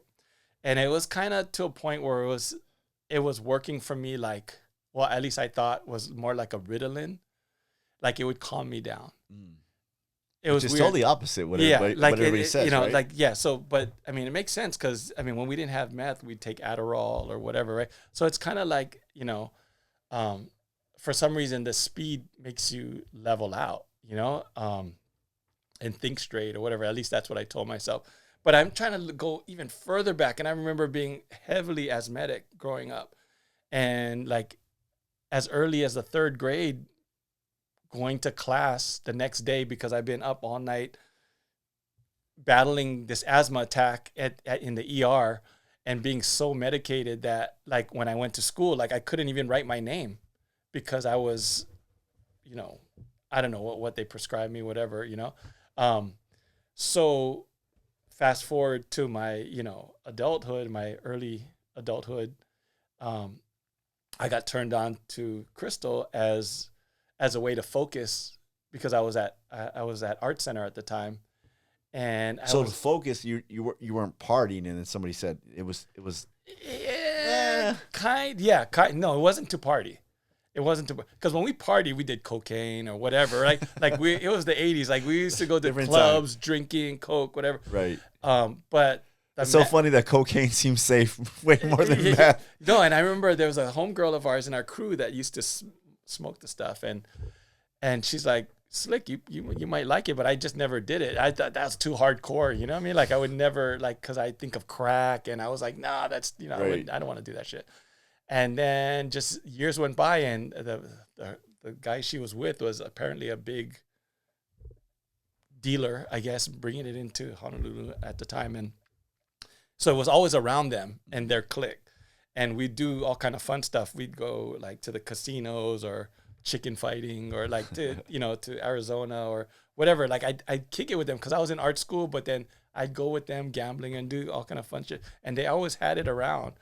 And, you know, like they say about being at the barbershop long enough, you're going to get a haircut, right? Right. So finally I was like, what is this thing that they have that's around all the time and abundance of? Because he was such a big guy. So I took a hit, and it got me super focused, like with my art, you know, like wow. I could actually execute my homework or my assignment, you know, and the smoking part was kind of like when I used to do the inhaler, you know, like breathe that machine. trip. So I made that associate. So it's almost like self-medicating, I want to say. Yeah. I don't want to make an excuse, but that's all I could think of was I was probably self-medicating for a long. But then, you know, years and years would go by, which is cool at first. And it probably did help in the beginning. But after a while, it became all about that because he ended up getting busted. So I had to find it on my own. So I had gangsters coming into my pad, cooking it. And like I didn't even realize how deep I was, right? Like,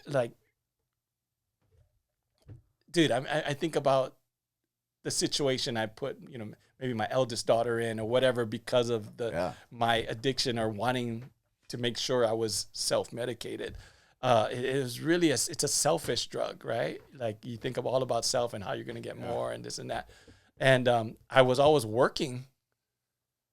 So, and I was an artist. So I kind of got a pass.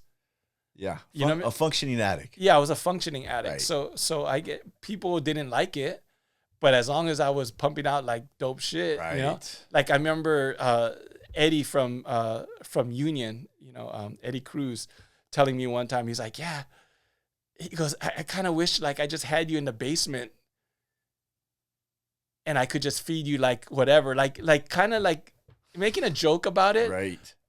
But yeah, there's a little bit of truth to that because, you know, I was his AI at the time, right? He's like, oh, maybe I could just feed him a little, like, you know, wet his beak a little bit. That's what he used to call it, you know? Going. Yeah, to keep me going.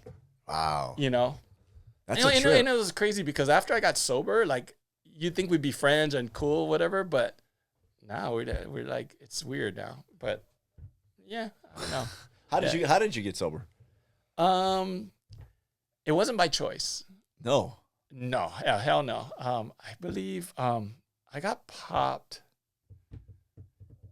I think I got raided or something. And then part of the deal was to go to drug rehabilitation program. And there was a thing called Prop 36 where it was an outpatient thing where you go in every day and you go to meetings and things like that and check in and counseling. So it was one of those things. And even till then, I was like, oh, well, I'm still going to get high in the weekend. I'm going to, you know, get the fake dick thing and like do the fake piss test. And, you know, like I was really trying to like finesse this thing. Like I thought I was going to beat the system and still get high. And then I just remember going into court super high and showing the judge, you know, some of my work that I was working on. And I was still fighting it to get high. And he was like, wait a minute, it's been weeks and you still haven't got your first assessment from, you know, this clinic. And I was like, oh no, but I'm going in today, whatever. Dude, he just arrested me right there. He's like, he's like, bailiff, take him down.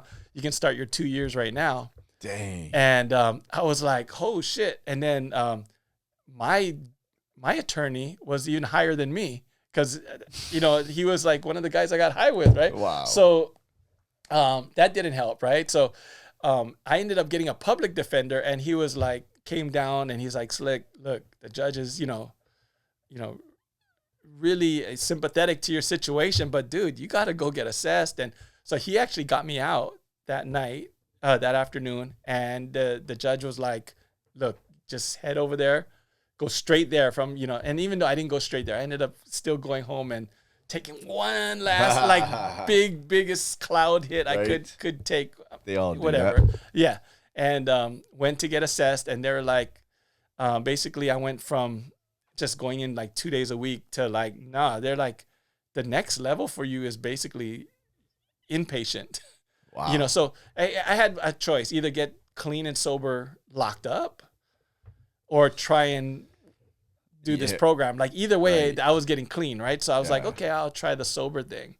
And it wasn't until, you know, it took some time, you know, to get out of my system, you know, few days, few weeks. And I was fighting it, but eventually I was like, okay, I kind of like this. You know, my senses started coming back, and, you know, and I remembered that I was creative before any kind of drug came into my life. I mean, because like I told you about my childhood, and I was already creative, right? I was already doing things, but the drug got you so twisted that into thinking that I needed to take a hit before I started drawing. I needed to take a hit before I went to go eat. right? Because the guys who taught me how to smoke, they're like, you got to eat on it, you got to sleep on it. I could go to bed, I would take a hit.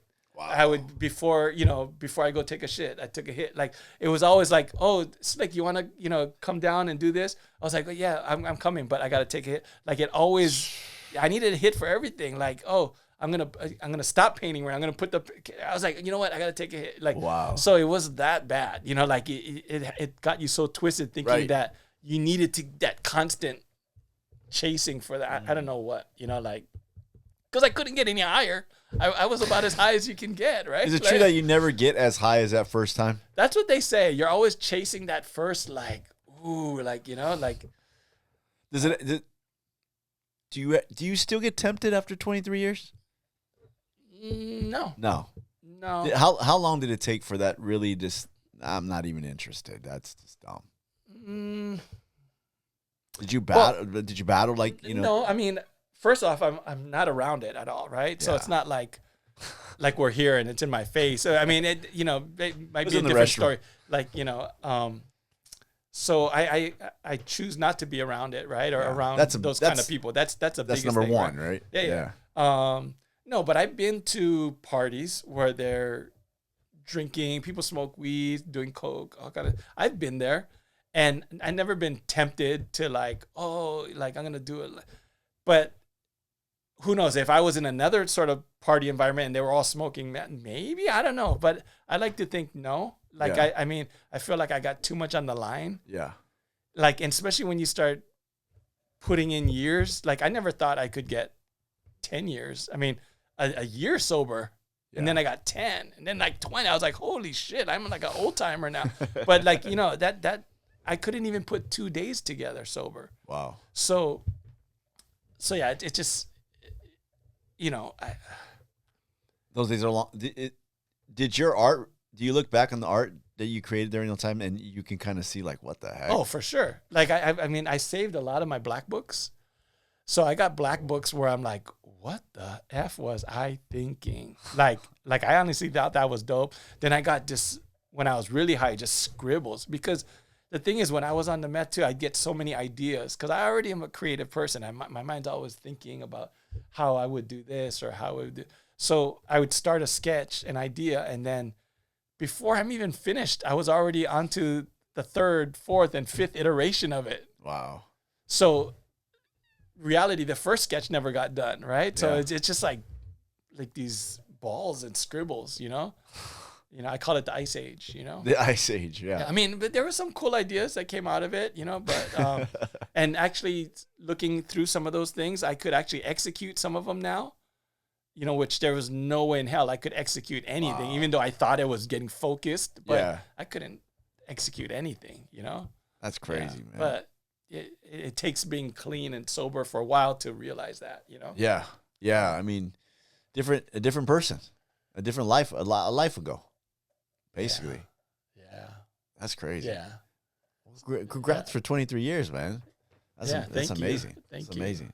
It's amazing that Tina was with you during a period of that too, huh? Yeah. Dang. Stuck by you. Yeah. So yeah, she saw me at probably some of my lowest. Yeah. I took her on some missions. Like she's a trooper, you know what I mean? Like she's down.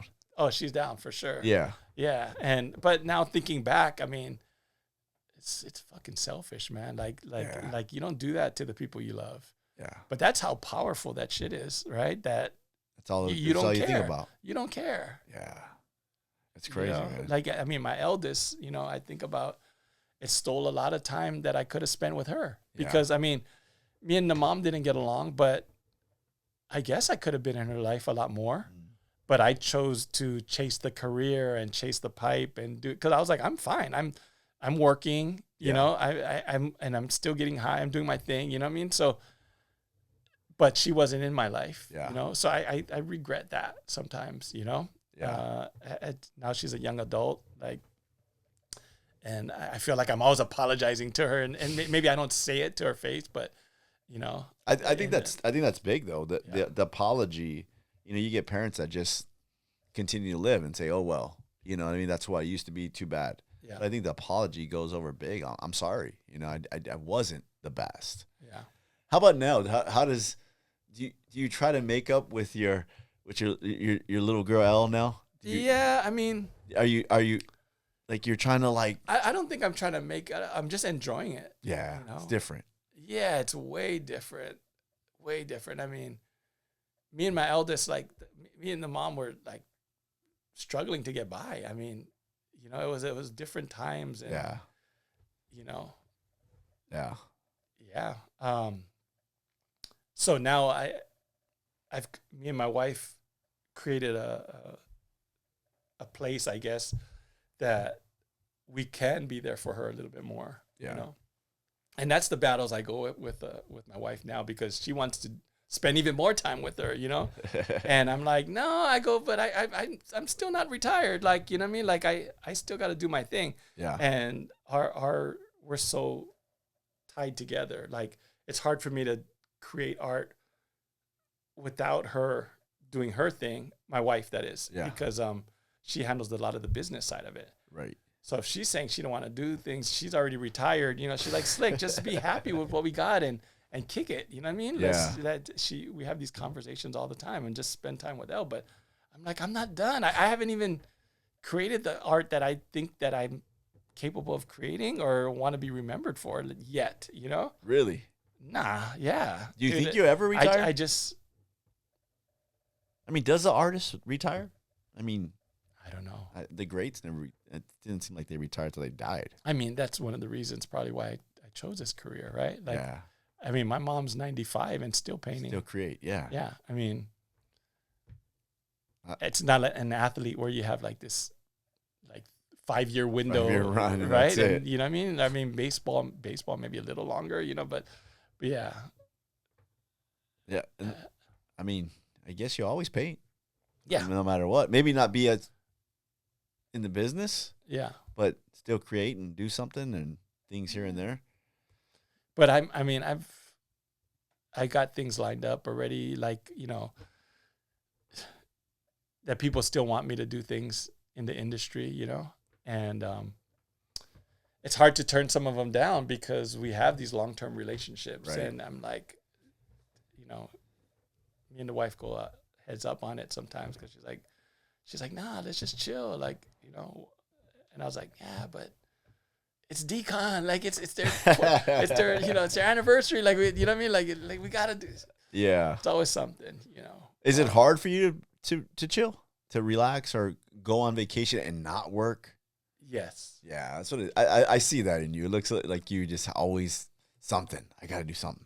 Yeah. I mean, it's a good and bad thing, right? Yeah. I mean, I golf once in a while, like when I go to Hawaii, but not so much out here. But I enjoy it. But even out there, I'm thinking about what I should be doing, you know? yeah. It's hard to just get away. And, That's probably why she's always on you, because she's just like, there has to be some sort of separation once in a while. yeah. But that's just how you're built. I mean, Yeah. good balance though. Yeah. I mean, looks like you guys have fun. And she's very different in the sense that she wants that plan. Like she needs to know, okay, we're doing this, that, and a third, like in this sequence. And if you deviate from that, like she gets all like flustered and shit. You know what I mean? Like a lot of good wives are like that though. But I'm like, nah, like if we go off that path a little bit, like, okay, it's cool. Cause you know, like I stick and move, right? Right. And that's kind of always how we get down. Like even from like b-boying and graph, like, you know, when we do productions together, whatever, like it could be totally different style pieces, but it's always the hookup, like how we link the pieces together with the backgrounds or like connect it somehow, you know. That's funny. It's, you know, even though we ran out of this one paint, but it's not the end of the world because I guess I'm doing black highlights on this one. You know, like there's there's workarounds. You know what I mean? Like we make it work, and that's kind of how I am. And I think that makes, maybe that's why you guys been married so long. You know what I mean? Or been together so long, because you balance each other out in that area. Yeah, you know what I mean? You get her a little bit off the path, you know, and she has to come off the path a little bit, and then she gets you back on the path, and you kind of balance it. I think that's what makes a good marriage. Yeah, yin and yang, right? Yeah, man. Yeah. I saw. I was gonna tell you a story that was kind of cool. So you did the Linkin Park poster. Yes. I think Cryptic did one too, right? Mm-hmm. And I don't know who else, but Saw the poster. Thought it was dope. Definitely really cool. What was funny about that is my wife comes home from work one day and she goes, "Oh, I have a story for you." And I go, what's the story? And she's like, my coworker, she was like, "Yeah, I'm going to Lincoln Park." And she's like, "Oh, that's cool. I saw that. They're having a show." She's like, "Yeah." She goes, "That's dope." She goes, "Yeah, I'm really. I hope they have the shirt with the LP and the Mickey hands, right?" So she's hyped. Yeah. And my wife's like, "Yeah." She goes, "Yeah, I saw that's dope. Yeah, David's friend is the one that designed it." She's like, "Wait, what?" And she's like, "Yeah, his friend Slick. He's the one that did it, and his other friend Cryptic did the other one." And she's like, "What?" And so she's just like, because they don't know, and so they're like, "How do you know these people?" And he's like, so we're cracking up. But I thought that was tight, man. How did that all come about? Well, I think that particular project. Well, I've known Johan for some time now because he's a muralist as well. So I've crossed their paths here and there, and they are kind of artsy too. Yeah, I think they're all artists, like right. the original crew, right? So, and I think they had a store on Melrose called Suru, like doing streetwear or like printed apparel. And so he's kind of been up on game, whatever. And I see him at these mural festivals, and he was in Hawaii. So then I started talking to Joe a little bit. But I believe Beyond the Streets was tasked to put all the artists together for their tour. That's dope. So I got the call, I got a I don't know why I say generic letter, but I got the letter that goes to all the artists, say, we're doing this project, we want to blah, blah, blah. Slick, we need you to do Phoenix. Okay.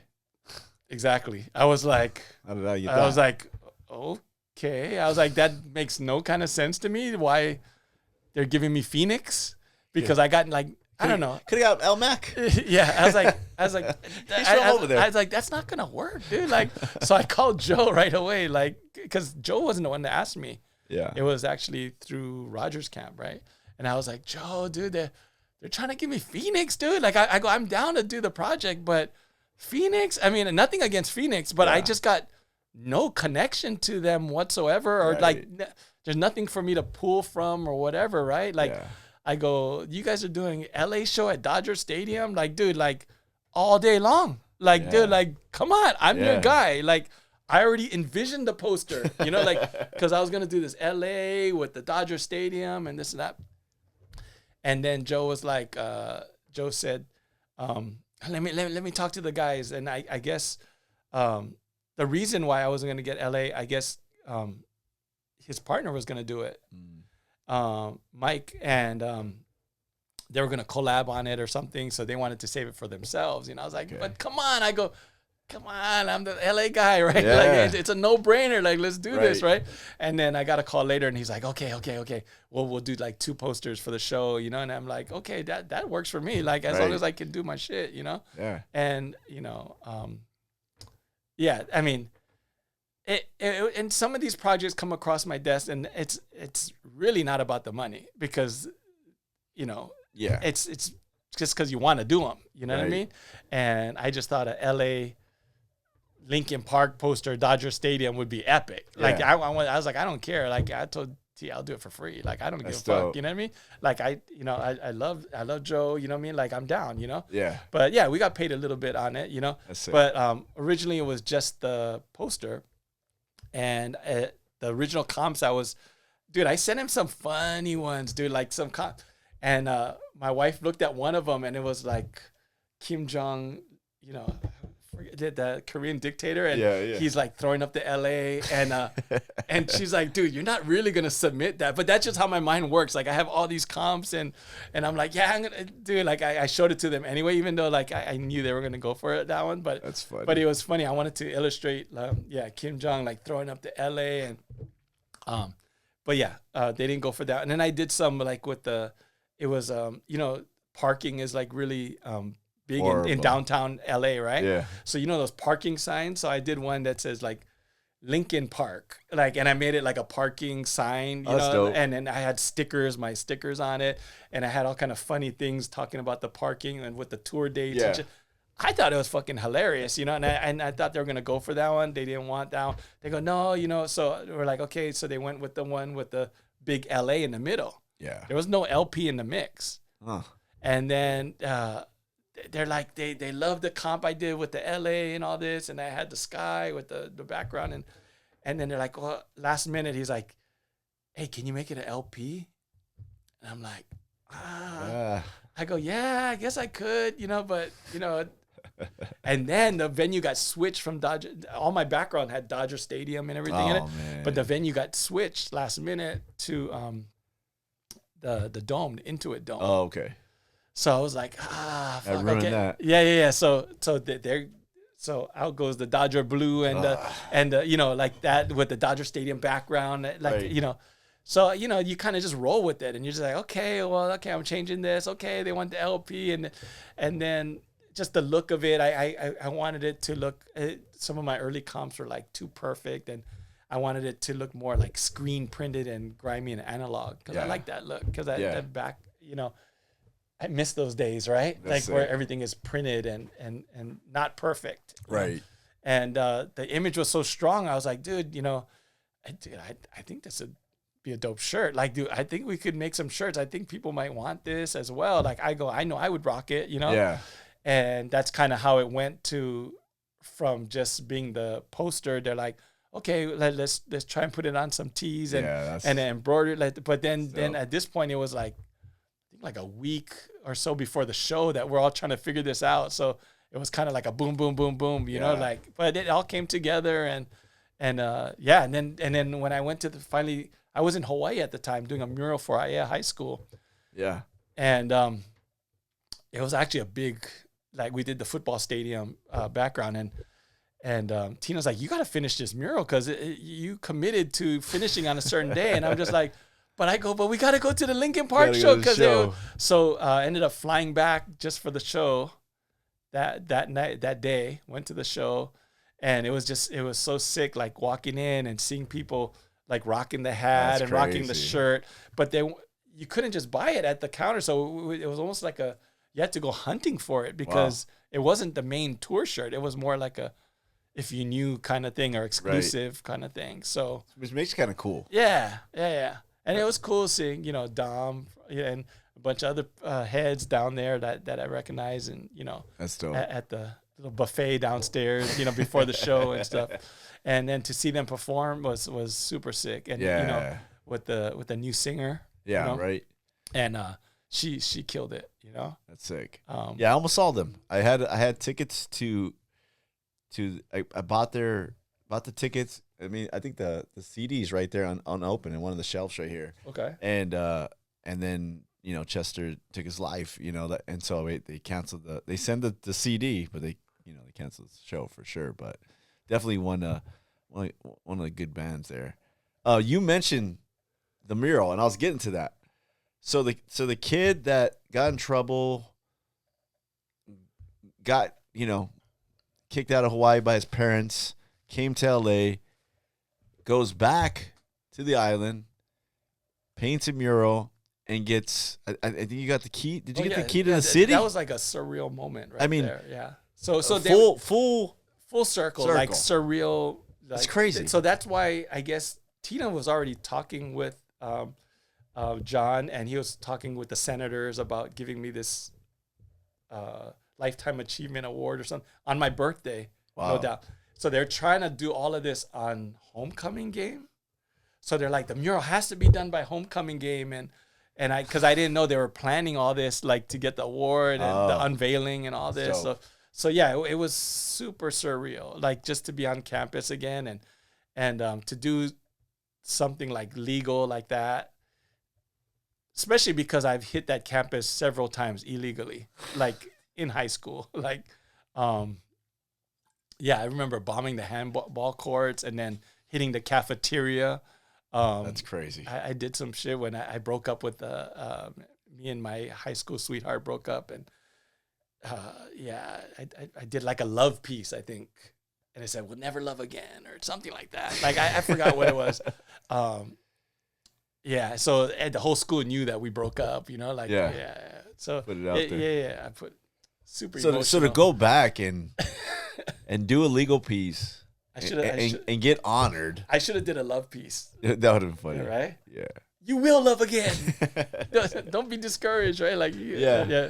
Full circle, Yeah, really. Yeah, no, it's totally full circle. So I wanted to do something dope for them. One of the football coaches actually remembered me because they said when you were on detention, instead of serving my detention, they had me paint the locker room or the gym. So I did like this like bodybuilding dude like with airbrush or something like That's back crazy. in the day. So yeah, they actually remembered me. Wow. So which is crazy. So I saw them all at the homecoming game. Which is a full circle moment, and to have my mom and my sister, them, and then my daughter and my wife, to see that, and then they really, I guess the vice principal really wanted to get some tears out. So she had a band play like happy birthday, and they brought the lays so yeah, it was super crazy. I mean, the kids are probably like, who the hell is this guy? But yeah, for me it was pretty epic. Imagine if Pops was there. You could really look what I did. But it's yeah. illegal stuff. I'm back. Yeah, and well, hopefully he's smiling up there somewhere. Heck yeah. We'll That's appreciate. Dope. Yeah. Is there anything that you haven't done that you were just like, man, I got to do it? Because it seems like on the surface and talking to you, done it all. Done it all. No, there's a lot more to be done. I don't know what you mean by all. I think when I think of you, like, it's like, okay, you got the street cred, you have your brand, you did your brand, you have your store, you have the spray paint you came out with, get honored at your high school, you flip houses, you collect nice cars. We didn't even get into that. Well, we don't really flip houses. We just live in them and do other things with them. But yes. Yeah, that one you did was pretty nice. Oh, I mean, when you showed the video, I was like, that would look like a flip to me, whether you lived it or not. No, someone's living in there now. It's a rental. There you go. Yeah, but that was a nice flip. That was a. But I think all these things that you've done, and you look at it, like, is there anything else like you're like, dang, I would like to do that. No, I don't really know where this road is going to take me. I just know I'm not done yet. Art-wise, I don't know. It's hard to predict where I'm going to come back up, or how it's going to look when I do.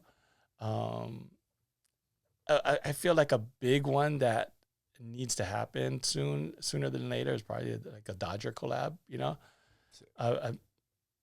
that one been going back and forth for different reasons.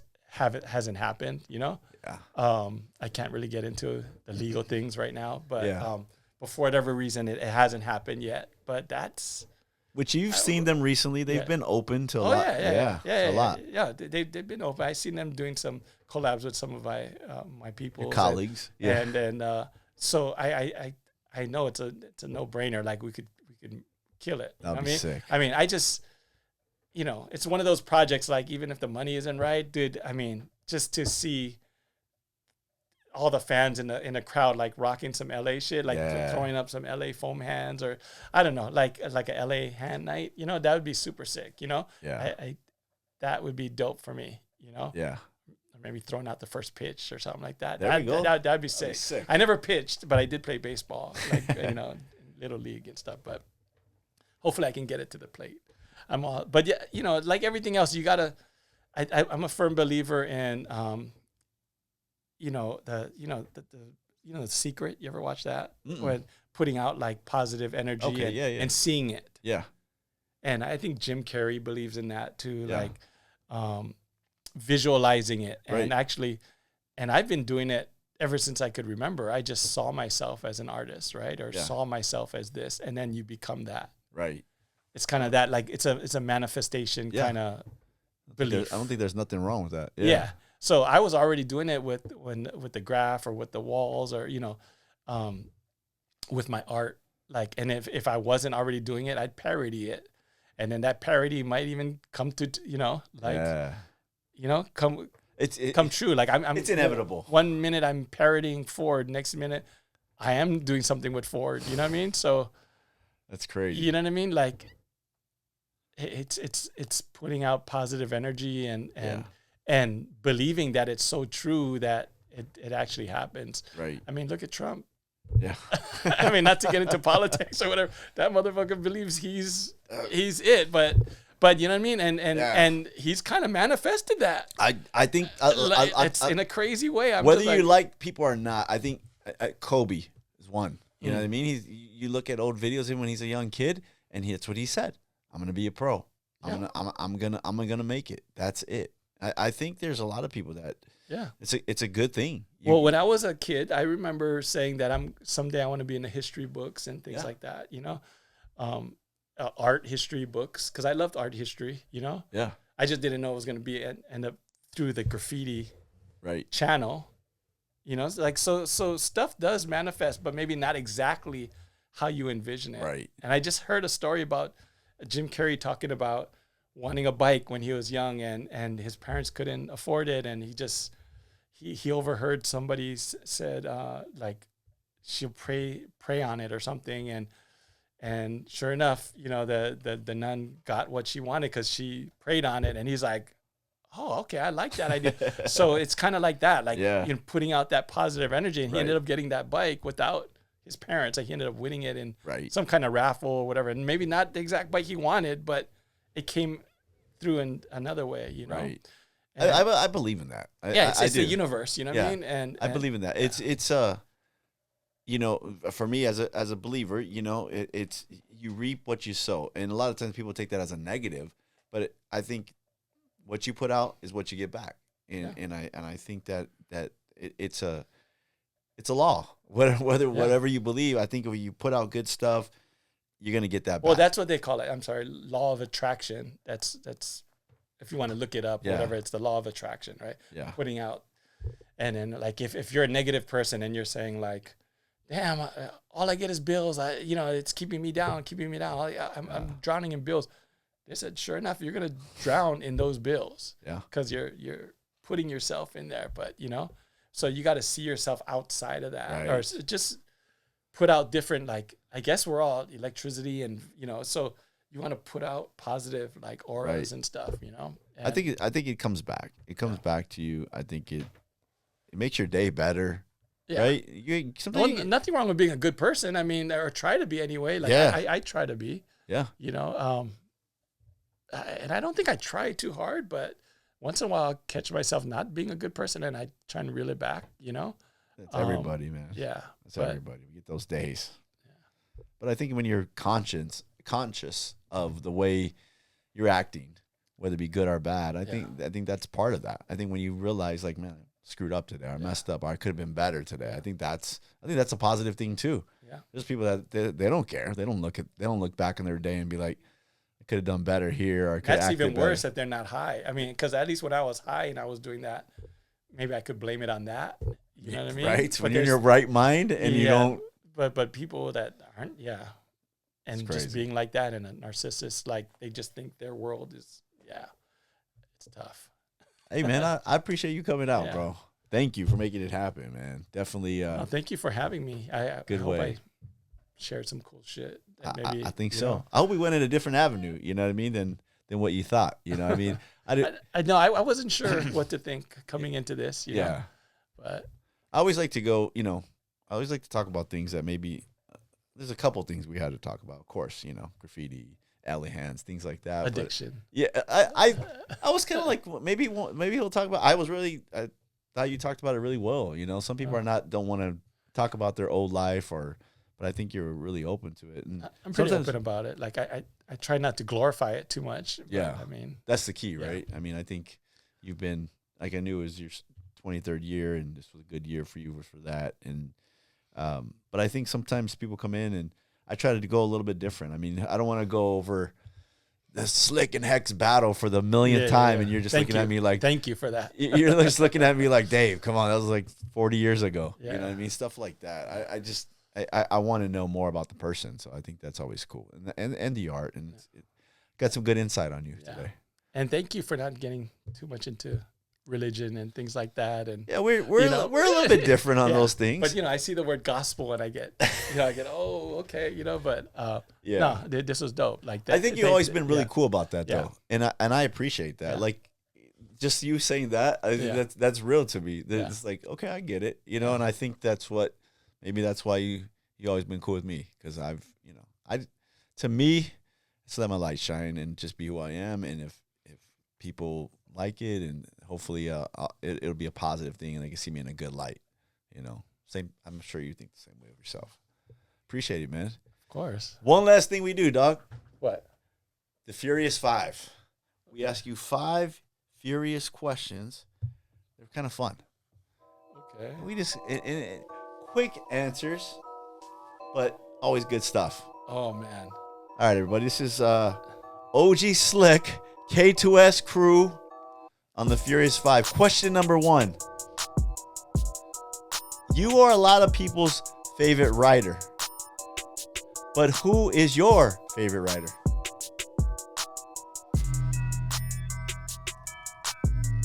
Alive or dead, or like Any era. You can take it all the way back to the scribes if you want to. Dude, that's a tough one, dude. A lot of.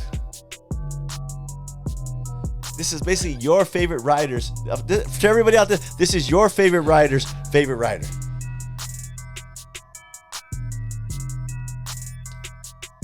Oh, man.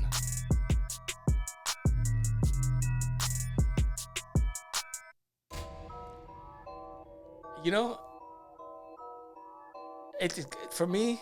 I would say Doze. Really? Those. Dope. Yeah. That's the guy. I mean, because as a writer and what he's done with his life, and this I always go back to that, looking so effortlessly natural, like style wise and stuff. I love Doze's shit. Yeah. Yeah. I think that's huge. Like when you look at somebody and you see like how do they do it so easily? Yeah. I get that like with guys at the jiu-jitsu gym, and I'm just like, there'll be a guy that maybe everybody is like not attracted to, like as far as like he's like, but I'm like, this guy's style is like sick. Like he's thinking like 2 steps ahead. It's just I think people that amaze me, that's who I'm attracted to. All right, Dose. Shout out Dose. Yeah. Question number 2 on the Street Gospel Furious 5. Is there one collab that you missed, and you missed it because you messed up, and you're just like, dang, if I could get that one back?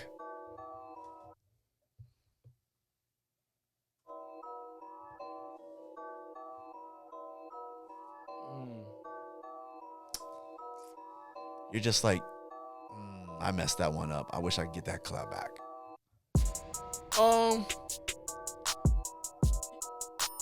Yeah, I don't know if it's a collab or maybe it's a job I did that I thought.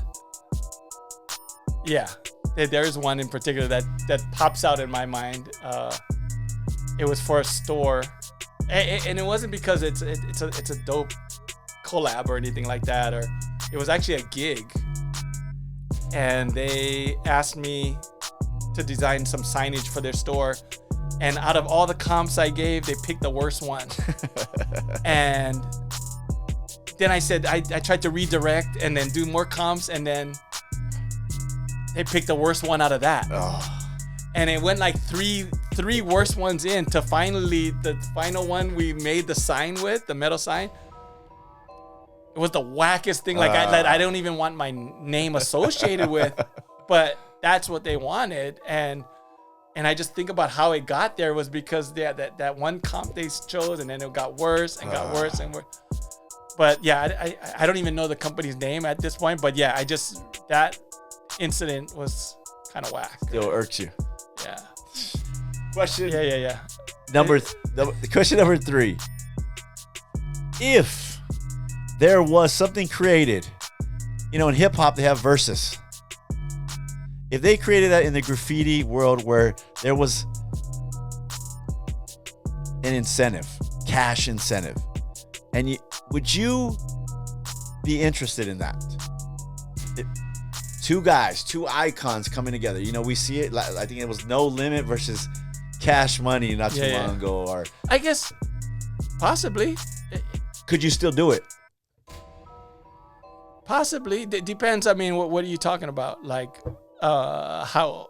I'm talking You're talking painting, or you're talking like I'm talking like a wall. Are we going back to back of projects? Are we going or battling? You know, verses, right? Don't they pull out songs? Yeah, and they will have collabs and all kind of shit. Well, right? I mean, that's a good way to look at it right? too. That's a good way to look at it too. Their history, right? Their discography. Let's see. Since you're but I mean, if it's painting, straight painting. Yeah, I'm pretty much down to go heads up with anybody with painting wise. I don't really feel intimidated. You know, I don't. You know what I mean? Like, I mean, I think that would be dope. You I know? think there was a show like that. I mean, there was versus graffiti. Yeah. People always try and get me to battle like Hex again, or like bring up his name before. Like, I'm just like, not even like. It's just old news, right? Yeah. Like I think it's solidified in legend. Yeah, just leave it alone. Just leave it alone. You know what I mean? Right? That once wasn't. Then the second time, if I didn't learn my lesson from the second time of how I got kind of railroaded in that one, like. I would never, you know. So it's like the no Godfather. matter how much money, It's like the Godfather 3. Yeah, it's enough. They shouldn't have done it. No, you don't want to do it. Just forget it. I mean, it's not at this point. I mean, I wouldn't have no interest in it either. It's like, okay, they already battled. It's done. Yeah. It would rather be like Slick versus somebody. I don't know, somebody else. Yeah. You know, but you would be up for that. Yeah, Dope. for sure. Oh yeah, especially that fool that's still. There's another guy that writes Slick something like, and he gets a lot of play like on these like hand style websites, and because he does these like flare slick.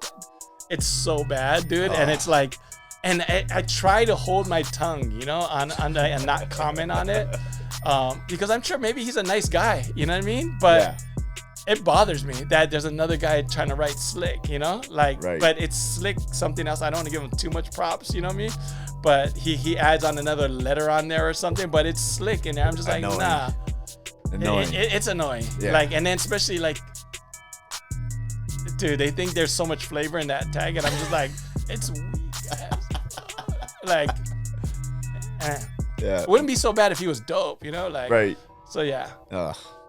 Question number 4. That's definitely one person I would like. Yeah, let's go, dude. Like, if you want to battle for names, I think that'll be. You know what I mean? That'd be dope. I think that'll just be because dope. there should only be one. You know what I mean? There should only be one. Yeah, like, dude, let's handle it. You know what I mean? Like, I think that, yeah. Especially with you now. I mean, there's so many years in the game. Like, you can't, you know. I think I saw like some little tag the other day, and it was like Slick, and I was gonna take a picture and send it to you. But supposedly there's like there's Slicks in like every city, I guess. I'm sure. You know? It's like there's probably like a Droopy in every. Yeah, right. Like, you know what I mean? Like sleeps in every city, right? So it's just a matter of being the best Sleeps or the best Slick you can be, right? To outshine all the other shit. You know what I mean? So that's all you can do, right? Yeah, that it don't even matter. And that's how I got the OG thing. It's not because I called myself OG. Because when I told people, oh, what do you write? I was like, oh, Slick. And they're like, oh, you mean the OG Slick? Like the old school? Like, so they kind of got put on me. Yeah. Right? And also, Slick was already taken on IG when I got into IG. And I was like, you know? So that's kind of how it came. It's not that I think I'm a OG or whatever. It just kind of, kind of evolved. Yeah. Evolved once again, yeah. Question number 4 on the Street Gospel Furious 5. If you weren't an artist, okay, and this is not how you made your living, how would you have wished, or how would you have wanted to make your living? If you can be anything other than an artist.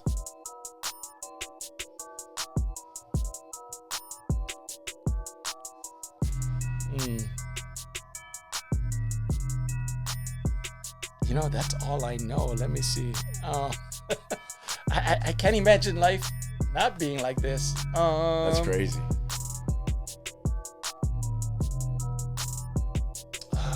You know what's crazy?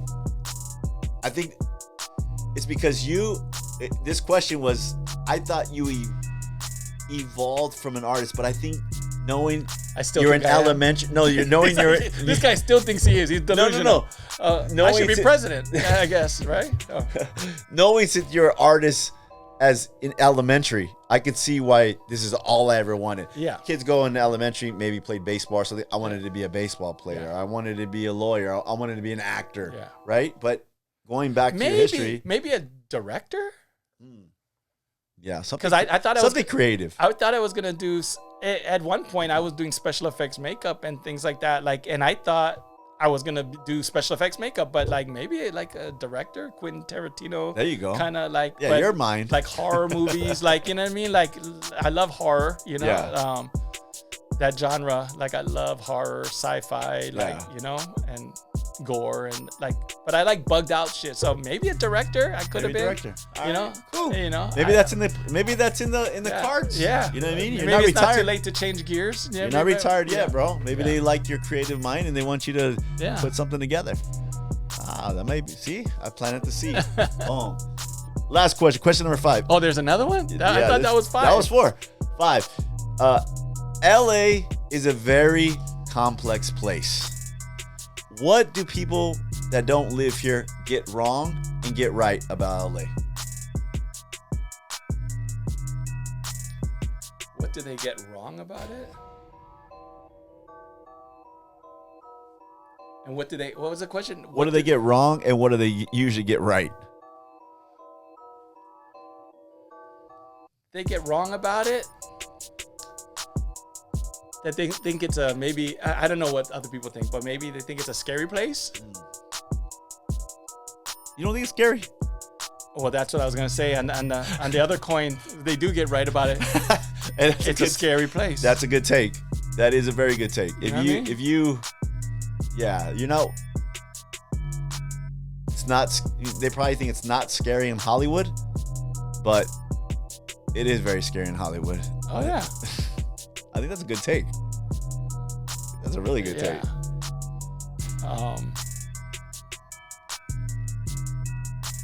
Yeah, I I think I'm going to stick with that answer. I think that's a great answer. I think that is a great answer. They get it right that it's not a scary place, but they get it wrong that it is. Or no, they get it right. They get it wrong. They get it first, wrong. That it's a scary That it's because I've managed to carve a life out for myself Right. here. You know what I mean? So it's Right. not that scary because I'm not a scary person or Yeah. So it took me in. You know what I mean? The LA took me in. I feel Yeah, like the heart of LA. yeah, and I feel like I give back. Yeah. Any chance I get, you know. Yeah. And but yeah, it is a scary place too, Right. and it'll spit you out too. Like, That was a good take. yeah. Thanks for coming out, man. Well, Anything thanks for having me. anything you Yeah. want to promote? Promote? I don't know. Live good. Like be a good person, man. Dope. Put out positive energy. You know, be the best you can be. You know, Yeah. if that's all we were doing, like everybody was just had our best foot forward, probably be a better place. Yeah. Right? You Yeah. know. For sure. You know. Where can everybody find you at, man? Yeah, I'm old school, so I'm still on IG, you know, so OG_slick, like I can, that's probably where I end up, like, you know, I'm there answering fools or whatever, you know, even though, you know, other heads moved on or whatever, but I love IG because I can post whatever I want, you know, almost whatever I want. You can go to your store, Yes. Big Dick's Hardware. Big Dick's Hardware, yeah. Because we go hard in the paint. There you go. Know? And the slickstore.com. Slickstore.com. Yeah, Hey. to get the hard to find collectibles. You Yes, the collectibles. know? Oh, the LA batting gloves. That's Yep, it, man. Yep. Appreciate that. Thanks for coming out, You're brother. welcome. Appreciate it. You're welcome. That'll be all for us today. We love you guys. Check this episode out. Send it to somebody you love. We out. Peace.